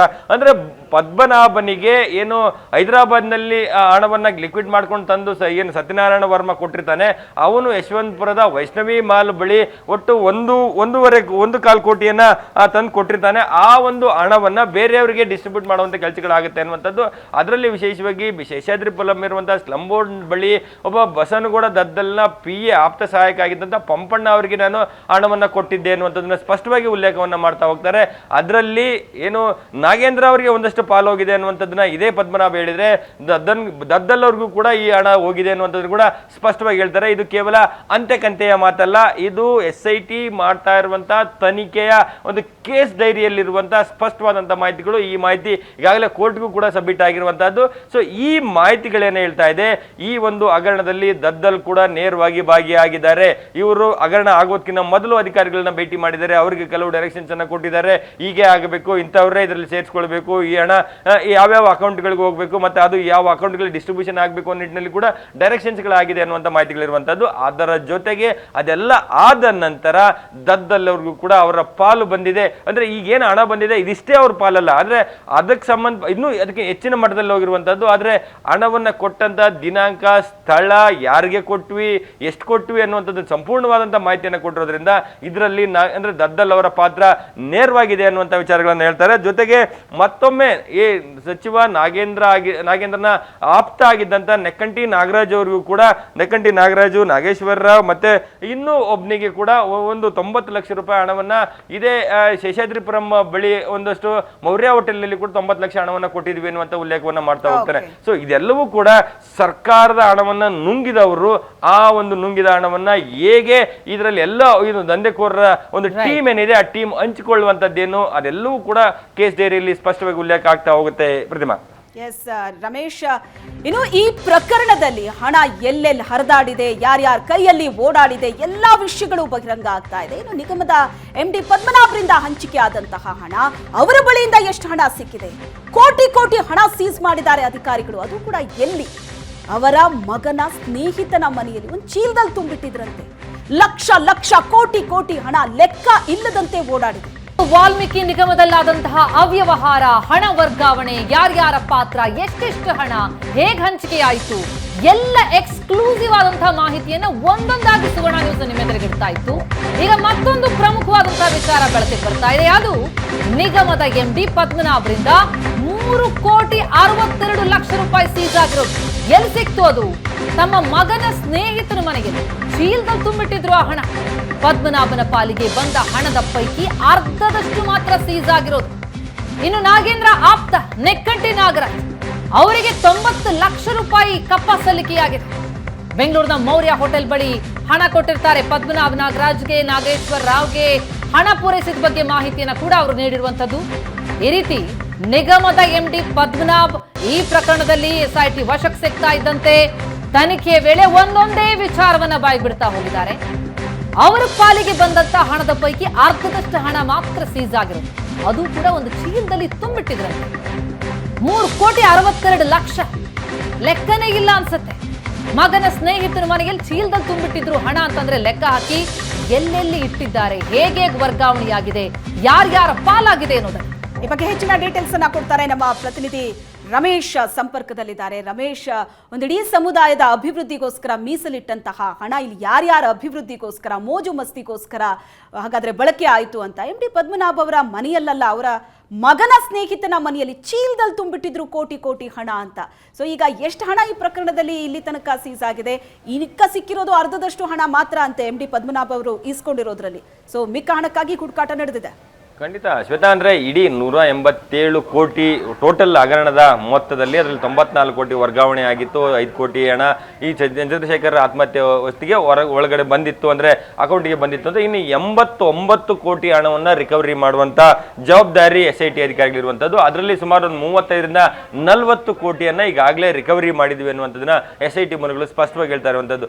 ಅದರಲ್ಲಿ ದೊಡ್ಡ ಪಾಲು ಹೋಗಿರುವಂತಹದ್ದು ಕೂಡ ಈ ನಿಗಮದ MD ಆಗಿದ್ದಂತ ಪದ್ಮನಾಭನ್ಗೆ ಅನ್ನೋ ಅಂದ್ರೆ ಆತನಿಂದ ಒಟ್ಟು 4.5 ಕೋಟಿಯನ್ನ ನಾವು ಸೀಸ್ ಮಾಡಿದ್ವಿ ಅಂತ ಹೇಳ್ತಾರೆ. ಅದರಲ್ಲಿ 4.5 ಕೋಟಿಯಲ್ಲಿ ಇನ್ನೊಂದಷ್ಟು ಹಣವನ್ನ ಅಂದ್ರೆ ಪದ್ಮನಾಭ್ ಆತನ ಮಗ ಧೀರಜ್ನ ಸ್ನೇಹಿತ ಆಗಿದ್ದಂತ ರೇವಂತ್ ಅನ್ನೋನ ಮನೆಯಲ್ಲಿ ಒಂದು ಚೀಲದಲ್ಲಿ ತುಂಬಿಟ್ಟಿದ್ದಂತ 3,62,00,000 ರೂಪಾಯಿ ಹಣವನ್ನ ರಿಕವರಿ ಮಾಡಿರುವಂತದ್ದು. ಅಂದ್ರೆ ಎಲ್ಲ ಒಂದ್ ಕಡೆ ಸ್ನೇಹಿತರ ಮನೆಗೆ ಹೋಗಿ ಇದರಲ್ಲಿ ಒಂದಷ್ಟು ಹಣ ಇದೆ, ನಾವು ಹೇಳೋ ತನಕ ಇಲ್ಲಿ ಇಟ್ಟಿರಿ, ಇದರಲ್ಲಿ ಯಾವುದೇ ರೀತಿಯಾದಂತ ಬೇರೆ ಏನೋ ಬಳಕೆ ಮಾಡ್ಕೊಳ್ಬಾರ್ದು, ಈ ರೀತಿಯಾಗಿ ಎಲ್ಲ ಒಂದ್ ಕಡೆ ಸಣ್ಣ ಸಹಾಯ ಕೇಳಿದ ರೀತಿ ಒಂದು ದೊಡ್ಡ ಚೀಲದಲ್ಲಿ ಅಷ್ಟು ಕಂತೆ ಹಣವನ್ನು ತೆಗೆದುಕೊಂಡೋಗಿ ಅಲ್ಲಿ ಇಟ್ಟು ಬಂದಿರ್ತಾನೆ. ಯಾವಾಗ ಪದ್ಮನಾಭ್ ಅರೆಸ್ಟ್ ಆಗಿ SIT ಅಧಿಕಾರಿಗಳು ತಮ್ಮದೇ ಶೈಲಿಯಲ್ಲಿ ವಿಚಾರಣೆ ಮಾಡ್ಲಿಕ್ಕೆ ಶುರುವಾಗ್ತಾರೆ, ಮತ್ತೆ ಜೊತೆಗೆ ಸತ್ಯನಾರಾಯಣ ವರ್ಮಾ ಅರೆಸ್ಟ್ ಆದ ನಂತರ ಆತ ಹೇಳ್ತಾನೆ ನಾನು ಯಾರ್ಯಾರಿಗೆ ಎಷ್ಟು ಕೊಟ್ಟಿದ್ದೆ, ಪದ್ಮನಾಭ್ಗೆ ಎಷ್ಟು ಕೊಟ್ಟಿದ್ದೆ ಅನ್ನುವಂಥದ್ದನ್ನ ಹೇಳ್ತಾ ಹೋಗ್ತಾನೆ. ಆಗ ಬಾಯಿ ಬಿಡಿಸಿದ ಸಂದರ್ಭದಲ್ಲಿ ಪದ್ಮನಾಭ್ ತನ್ನ ಮಗನ ಸ್ನೇಹಿತನ ಮನೆಯಲ್ಲಿ ಬಚ್ಚಿಟ್ಟಿದ್ದಂತ ಹಣ ಸಿಗುತ್ತೆ. ಅದರ ಜೊತೆಗೆ ನೆಕ್ಕುಂಟಿ ನಾಗರಾಜ್ಗೇನು ನಾಗೇಂದ್ರ ಅವರ ತೀರಾ ಆಪ್ತ ಇರುವಂತ ನೆಕ್ಕುಂಟಿ ನಾಗರಾಜ್ಗೂ 90 ಲಕ್ಷ ಕೊಡಲಾಗಿದೆ ಅನ್ನುವಂತ ವಿಚಾರ ಕೂಡ ಬಾಯಿ ಬಿಡಲಾಗುತ್ತೆ. ಸೊ ಹೀಗಾಗಿ ಈ ಹಣದಲ್ಲಿ ಎಲ್ಲರೂ ಕೂಡ ಹಂಚಿಕೊಂಡಿದ್ದಾರೆ. ಎಷ್ಟೆಷ್ಟು ಹಂಚಿಕೊಂಡಿದ್ದಾರೆ ಅನ್ನುವಂಥದ್ದನ್ನ ಎಷ್ಟೆಷ್ಟು ತಾನೇ ಖುದ್ದಾಗಿ ಕೊಟ್ಟಿದ್ದೆ ಅನ್ನುವಂಥದ್ದನ್ನು ಕೂಡ ಪದ್ಮನಾಭ್ SIT ಮುಂದೆ ಉಲ್ಲೇಖವನ್ನ ಮಾಡ್ತಾ ಹೋಗ್ತಾನೆ. ಪ್ರತಿಮಾ. ಓಕೆ ರಮೇಶ್, ಹಾಗೆ ಸಂಪರ್ಕದಲ್ಲಿರಿ. ಹಗರಣ ಬಯಲಾದ್ರೂ ಕೂಡ ನಾಗೇಂದ್ರಗೆ ನೋಟಿಸ್ ಯಾಕೆ ಕೊಟ್ಟಿಲ್ಲ ಅನ್ನೋದೇ ಈಗಿರುವಂತ ಪ್ರಶ್ನೆ. ಈ ಪ್ರಕರಣ ಬಯಲಿಗೆ ಬರ್ತಾ ಇದ್ದಂತೆ ನಾಗೇಂದ್ರ ಅವ್ರ ಹೆಸರು ಕೇಳಿ ಬರ್ತಾ ಇದ್ದಂತೆ ಸಚಿವ ಸ್ಥಾನ ಹೋಯ್ತು ನಿಜ, ಆದ್ರೆ ಯಾಕವರನ್ನ ಕರೆಸಿ ವಿಚಾರಣೆ ಮಾಡಿಲ್ಲ ಅನ್ನೋ ಕೂಗು ಕೂಡ ಇತ್ತು. ಈಗ ಉರುಳು ಬಿಗಿ ಆಗ್ತಾ ಇದೆ. ಯಾಕೆ ನೋಟಿಸ್ ಕೊಟ್ಟಿಲ್ಲ, ಯಾಕೆ ವಿಚಾರಣೆ ನಡೆಸ್ತಾ ಇಲ್ಲ? ಆದೇಶ ಪಾಲಿಸಿದವರು ಅರೆಸ್ಟ್, ಆದೇಶ ನೀಡಿದವರು ಬಿಂದಾಸ್ ಆಗಿದ್ದಾರೆ. ನಾಗೇಂದ್ರಗೆ SIT ಹಾಗಾದ್ರೆ ಯಾವಾಗ ನೋಟಿಸ್ ನೀಡುತ್ತೆ? ಸಚಿವರಾಗಿದ್ದಂತಹ ನಾಗೇಂದ್ರ ಅವರು ಆಗ ಕೊಟ್ಟಂತಹ ಆದೇಶವನ್ನ ನಿಗಮದಲ್ಲಿ ಯಾರ್ಯಾರು ಪಾಲಿಸಿದ್ರು? ಆರಂಭದಲ್ಲಿ ಕೆಲ ಅಧಿಕಾರಿಗಳು ನಿರಾಕರಿಸಿದ್ರು, ಆಮೇಲೆ ಒತ್ತಡ ಜಾಸ್ತಿ ಆಗತ್ತೆ, ಪಾಲಿಸಿದ್ರು. ಫೈನಲಿ ಸಚಿವರು ಏನ್ ಹೇಳಿದ್ರು ಆ ಮಾತನ್ನ ಕೇಳಿದ್ರು, ಸಚಿವರು ಹೇಳಿದ್ದನ್ನ ಮಾಡಿದ್ರು. ಆದೇಶ ಪಾಲಿಸಿದವರು ಈಗ ಅಂಧರಾಗಿದ್ದಾರೆ, ವಿಚಾರಣೆ ಎದುರಿಸ್ತಾ ಇದ್ದಾರೆ. ಆದ್ರೆ ಆದೇಶ ಕೊಟ್ಟವ್ರ ಕತೆ ಏನು? ಇದು ಸುಳ್ಳು ಸುದ್ದಿ ಅನ್ನೋರು ಏಷ್ಯಾನೆಟ್ ಸುವರ್ಣ ನ್ಯೂಸ್ ಓಪನ್ ಚಾಲೆಂಜ್ ನೀಡ್ತಾ ಇದೆ. ದಾಖಲೆ ಇಲ್ಲದೆ ನಾವು ಪ್ರಸಾರ ಮಾಡ್ತಾ ಇಲ್ಲ ಈ ಸುದ್ದಿಯನ್ನ, ದಾಖಲೆ ಕೊಡೋದಕ್ಕೂ ಕೂಡ ನಾವು ರೆಡಿ. ಆರೋಪಿಗಳ ಹೇಳಿಕೆ ಬಹಿರಂಗಕ್ಕೂ ರೆಡಿ. ಯಾವುದೋ ಅಂತೆ ಕಂತೆ ಅಲ್ಲಿ ಸಿಕ್ಕ ಇಲ್ಲಿ ಸಿಕ್ಕ ಸುದ್ದಿ ಅಲ್ಲ ಇದು. ಕಂಪ್ಲೀಟ್ ದಾಖಲೆಗಳನ್ನ ಇಟ್ಕೊಂಡು ಏಷ್ಯಾನೆಟ್ ಸುವರ್ಣ ನ್ಯೂಸ್ ಈ ಸುದ್ದಿಯನ್ನ ನಿಮ್ಮ ಮುಂದೆ ಇಡ್ತಾ ಇದೆ. ಈ ಬಗ್ಗೆ ಡೀಟೇಲ್ಸ್ ಕೊಡ್ತಾ ಹೋಗ್ತಾರೆ ನಮ್ಮ ಪ್ರತಿನಿಧಿ ರಮೇಶ್ ಸಂಪರ್ಕದಲ್ಲಿದ್ದಾರೆ. ರಮೇಶ್, ದಾಖಲೆ ಸಮೇತ ಯಾರ್ಯಾರ ಪಾತ್ರ ಏನೇನು, ಎಷ್ಟೆಷ್ಟು ಹಣ ವರ್ಗಾವಣೆಯಾಗಿದೆ, ಹೇಗೆ ವರ್ಗಾವಣೆಯಾಯಿತು, ಎಲ್ಲ ಮಾಹಿತಿಯನ್ನ ಇನ್ ಡೀಟೇಲ್ ಆಗಿ ಒಂದೊಂದಾಗಿ ಏಷ್ಯಾನೆಟ್ ಸುವರ್ಣ ನ್ಯೂಸ್ ಎಲ್ಲ ವೀಕ್ಷಕರ ಎದುರಿಗೆ ಇಡ್ತಾ ಇದೆ. ಆದ್ರೆ ಇಷ್ಟೆಲ್ಲ ಆದ್ರೂ ಕೂಡ ಯಾಕೆ ಇನ್ನು SIT ಒಂದು ನೋಟಿಸ್ ಕೂಡ ನಾಗೇಂದ್ರ ಅವರಿಗೆ ಕೊಟ್ಟಿಲ್ಲ? ನಿಜಕ್ಕೂ ಬಹಳ ಆಶ್ಚರ್ಯ. ಈ ಎಲ್ಲ ಹಗರಣದ ಮೇನ್ ಸೂತ್ರಧಾರ, ಪ್ರಮುಖವಾದಂತಹ ಪಾತ್ರಧಾರ, ಆತನನ್ನ ವಿಚಾರಣೆಗೆ ಒಳಪಡಿಸುವಂತಹ ಕೆಲಸಕ್ಕೆ ಯಾಕೆ SIT ಮುಂದಾಗ್ತಾ ಇಲ್ಲ? ಬಹಳ ಕುತೂಹಲ ಮೂಡಿಸ್ತಾ ಇದೆ ಈ ಪ್ರಕರಣದ ಈ ವಿಚಾರಣೆಯ ಹಾದಿ. ಯಾವ ಹಾದಿ ಹಿಡಿತಾ ಇದೆ? ಹಾಗಿದ್ರೆ ಕೇವಲ MDಗಳನ್ನ, ಅಧಿಕಾರಿಗಳನ್ನ ಇವ್ರನ್ನಷ್ಟೇ ವಿಚಾರಣೆಗೆ ಒಳಪಡಿಸಿದ್ರೆ ಸಾಕ? ಯಾರಿದ್ರಲ್ಲಿ ಮುಖ್ಯವಾದಂತಹ ಪಾತ್ರಧಾರ ಇದ್ದಾರೋ ಅವ್ರನ್ನ ಕರೆದು ಮಾತನಾಡಿಸ್ಬೇಕಲ್ವಾ?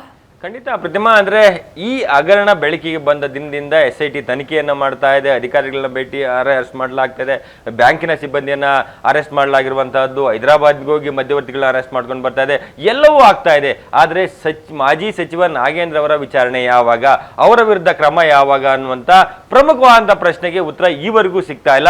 ಆದ್ರೆ SIT ಮೂಲಗಳು ಹೇಳ್ತಾ ಇರುವಂತಂದ್ರೆ ಅವರ ವಿರುದ್ಧ ಒಂದು ಬಲವಾದಂತಹ ಸಾಕ್ಷಿ ಸಿಕ್ಕ ನಂತರ ಅವ್ರನ್ನು ಕೂಡ ವಿಚಾರಣೆಗೆ ಒಳಪಡಿಸ್ತೇವೆ ಅನ್ನುವಂಥದ್ದು. ಆದ್ರೆ ಈಗ ಅವರದ್ದೇ ಕೇಸ್ ಮೇಲಿರುವಂತಹ ಇಷ್ಟು ದಾಖಲೆಗಳು ಸಾಕಾಗಲ್ವಾ ಅವ್ರನ್ನ ವಿಚಾರಣೆಗೆ ಒಳಪಡಿಸಲಿಕ್ಕೆ, ಅಥವಾ ಅವರಿಗೆ ನೋಟಿಸ್ ಅನ್ನ ಕೊಡ್ಲಿಕ್ಕೆ, ಅವ್ರನ್ನ ಇದರಲ್ಲಿ ಆರೋಪಿಯ ಸ್ಥಾನದಲ್ಲಿ ತಂದು ನಿಲ್ಲಿಸಲಿಕ್ಕೆ ಅನ್ನುವಂತ ಪ್ರಶ್ನೆಗಳಿರುವಂತದ್ದು. ಆದ್ರೆ ಈಗ SIT ಏನ್ ತನಿಖೆ ಮಾಡ್ತಾ ಇದೆ, ಇದೆಲ್ಲೇ ಒಂದ್ ಕಡೆ SIT ರಾಜ್ಯ ಸರ್ಕಾರದ ಅಡಿ ಬರೋದ್ರಿಂದ ನಾಗೇಂದ್ರ ಅವ್ರನ್ನ ಎಲ್ಲ ಒಂದ್ ಕಡೆ ಅವ್ರನ್ನ ಕರೆಸ್ಲಿಕ್ಕೆ ಆಗ್ತಾ ಇಲ್ವಾ? ಎಲ್ಲ ಒಂದ್ ಕಡೆ ಪೊಲಿಟಿಕಲ್ ಬಾಸ್ಗಳು ನಾಗೇಂದ್ರ ಅವ್ರನ್ನ ಟಚ್ ಮಾಡಬಾರ್ದು ಅಂತೇಳಿ SIT ಅಧಿಕಾರಿಗಳಿಗೆ ಏನಾದ್ರೂ ಸೂಚನೆಗಳನ್ನ ಕೊಟ್ಟಿದ್ದಾರಾ? ಈ ರೀತಿಯಾದ ಅನುಮಾನಗಳಿರುವಂತದ್ದು. ಆದ್ರೆ CBI ED ತನಿಖೆಯನ್ನ ಮಾಡ್ತಾ ಇದೆ. ಇಷ್ಟು ದಾಖಲೆಗಳು ಸಾಕು CBI ನಾಗೇಂದ್ರ ಅವರ ವಿರುದ್ಧ ಕ್ರಮವನ್ನು ತೆಗೆದುಕೊಳ್ಳಿಕ್ಕೆ, ED ಕ್ರಮವನ್ನು ತೆಗೆದುಕೊಳ್ಳಿಕ್ಕೆ. ಸೊ ಇಷ್ಟೆಲ್ಲ ಮಾಹಿತಿಗಳನ್ನ ಸುವರ್ಣ ನ್ಯೂಸ್ ಕೊಡ್ತಾ ಇದೆ. ಪಕ್ಕಾ ಡಾಕ್ಯುಮೆಂಟ್, ಅದು SIT ತನಿಖಾಧಿಕಾರಿಗಳ ಒಂದು ಕೇಸ್ ಫೈಲ್ ನಲ್ಲಿರುವಂತಹ ಪಕ್ಕಾ ದಾಖಲೆಗಳು, ಈಗಾಗಲೇ ಕೋರ್ಟ್ಗೆ ಸಬ್ಮಿಟ್ ಆಗಿರುವಂತಹ ದಾಖಲೆಗಳ ಅಷ್ಟು ಮಾಹಿತಿಯನ್ನ ಆ ಜನರ ಮುಂದೆ ಇಡುವಂತ ಕೆಲಸಗಳಾಗ್ತಾ ಇದ್ರೆ. ಇದ್ರೆ ಈಗ ಕೊನೆಗೊಳ್ಳುವಂತಹ ಪ್ರಶ್ನೆ ಒಂದೇ, ನಾಗೇಂದ್ರ ಅವರ ವಿಚಾರಣೆ ಯಾವಾಗ? ಇದಕ್ಕೆ ಉತ್ತರವನ್ನ SIT ಕೊಡಬೇಕು, ಸರ್ಕಾರ ಕೊಡಬೇಕು. ಪ್ರತಿಮಾ. ಎಸ್, ಥ್ಯಾಂಕ್ ಯು ರಮೇಶ್ ನಿಮ್ಮೆಲ್ಲ ಡೀಟೇಲ್ಸ್ಗೆ. ಇನ್ನು ವಾಲ್ಮೀಕಿ ನಿಗಮ ಹಗರಣದಲ್ಲಿ ಶಾಸಕ ದದ್ದಲ್ಗೂ ಪಾಲು ಅನ್ನೋ ವಿಷಯ ಬಹಿರಂಗ ಆಗ್ತಾ ಇದ್ದಂತೆ ದದ್ದಲ್ ಪಾತ್ರ ಏನು? ಇದನ್ನ ಏಷ್ಯಾನೆಟ್ ಸುವರ್ಣ ನ್ಯೂಸ್ ಬಯಲು ಮಾಡಿತ್ತು. ದದ್ದಲ್ ಪಾತ್ರ ಹಗರಣದ ಬಗ್ಗೆ ಶಾಸಕ ಬಸನಗೌಡ ದದ್ದಲ್ ಹೇಳಿದ್ದೇನೆ. ಈ ಪ್ರಕರಣದಲ್ಲಿ, ಈ ಹಗರಣದಲ್ಲಿ ದದ್ದಲ್ ಹೆಸರು ಕೇಳಿ ಬರ್ತಾ ಇದ್ದಂತೆ ಶಾಸಕರು ಏನಂತ ಉತ್ತರ ಕೊಟ್ಟಿದ್ದಾರೆ? ಪಂಪಣ್ಣ ಅಂತ ಬಹಳ ಮಂದಿ ಪರಿಚಯ ಇದ್ದಾರೆ. ಪದ್ಮನಾಭ್ ಹೇಳದ ಹೆಸರಿನ ಯಾವ PA ನನಗಿಲ್ಲ. ಸುನೀಲ್ ಹಾಗೂ ಸಂತೋಷ್ ಹಿರೇಮಠ್ PS ಇದ್ದಾರೆ. SIT ಮುಂದೆ ಪದ್ಮನಾಭ್ ಏನ್ ಹೇಳಿದಾರೋ ಅದು ನನಗೆ ಗೊತ್ತಿಲ್ಲ. ಸತ್ಯ ಬಯಲಿಗೆ ಅವ್ರು ಹೇಳಿದಂತಹ ವ್ಯಕ್ತಿಗಳಿಗೆ ನೋಟಿಸ್ ಕೊಡ್ಲಿ. ಸತ್ಯ ಹೊರಗಡೆ ಬರಬೇಕು ಅಂದ್ರೆ ಅವರು ಯಾವ ವ್ಯಕ್ತಿ ಹೆಸರು ಹೇಳಿದಾರೋ ಅವರಿಗೆ ನೋಟಿಸ್ ಕೊಡ್ಲಿ. ನನ್ನ ಹೆಸರನ್ನ ಹೇಳಿ ಅವರು ದುಡ್ಡು ಪಡೆದಿದ್ರೆ ಅದ್ರ ಬಗ್ಗೆ ತನಿಖೆ ಆಗಲಿ.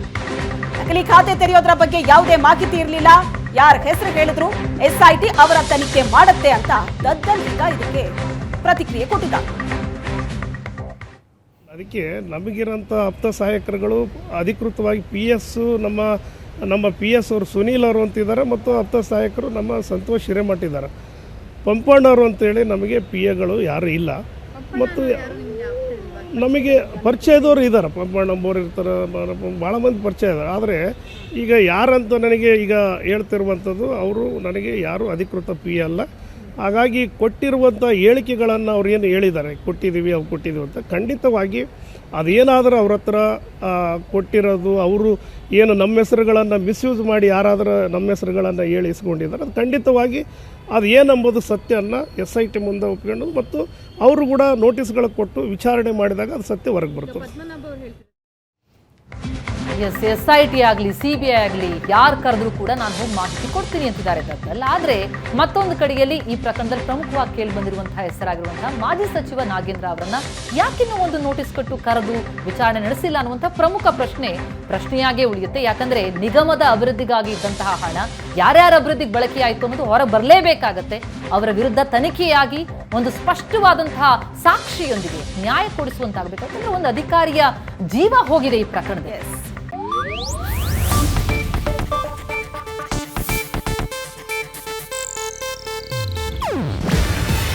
ಇದು ಏಷ್ಯಾನೆಟ್ ನ್ಯೂಸ್ ನೆಟ್ವರ್ಕ್ ಪ್ರಸ್ತುತಿ. ನೀವು ನೋಡ್ತಿದ್ದೀರಾ ಏಷ್ಯಾನೆಟ್ ಸುವರ್ಣ ನ್ಯೂಸ್.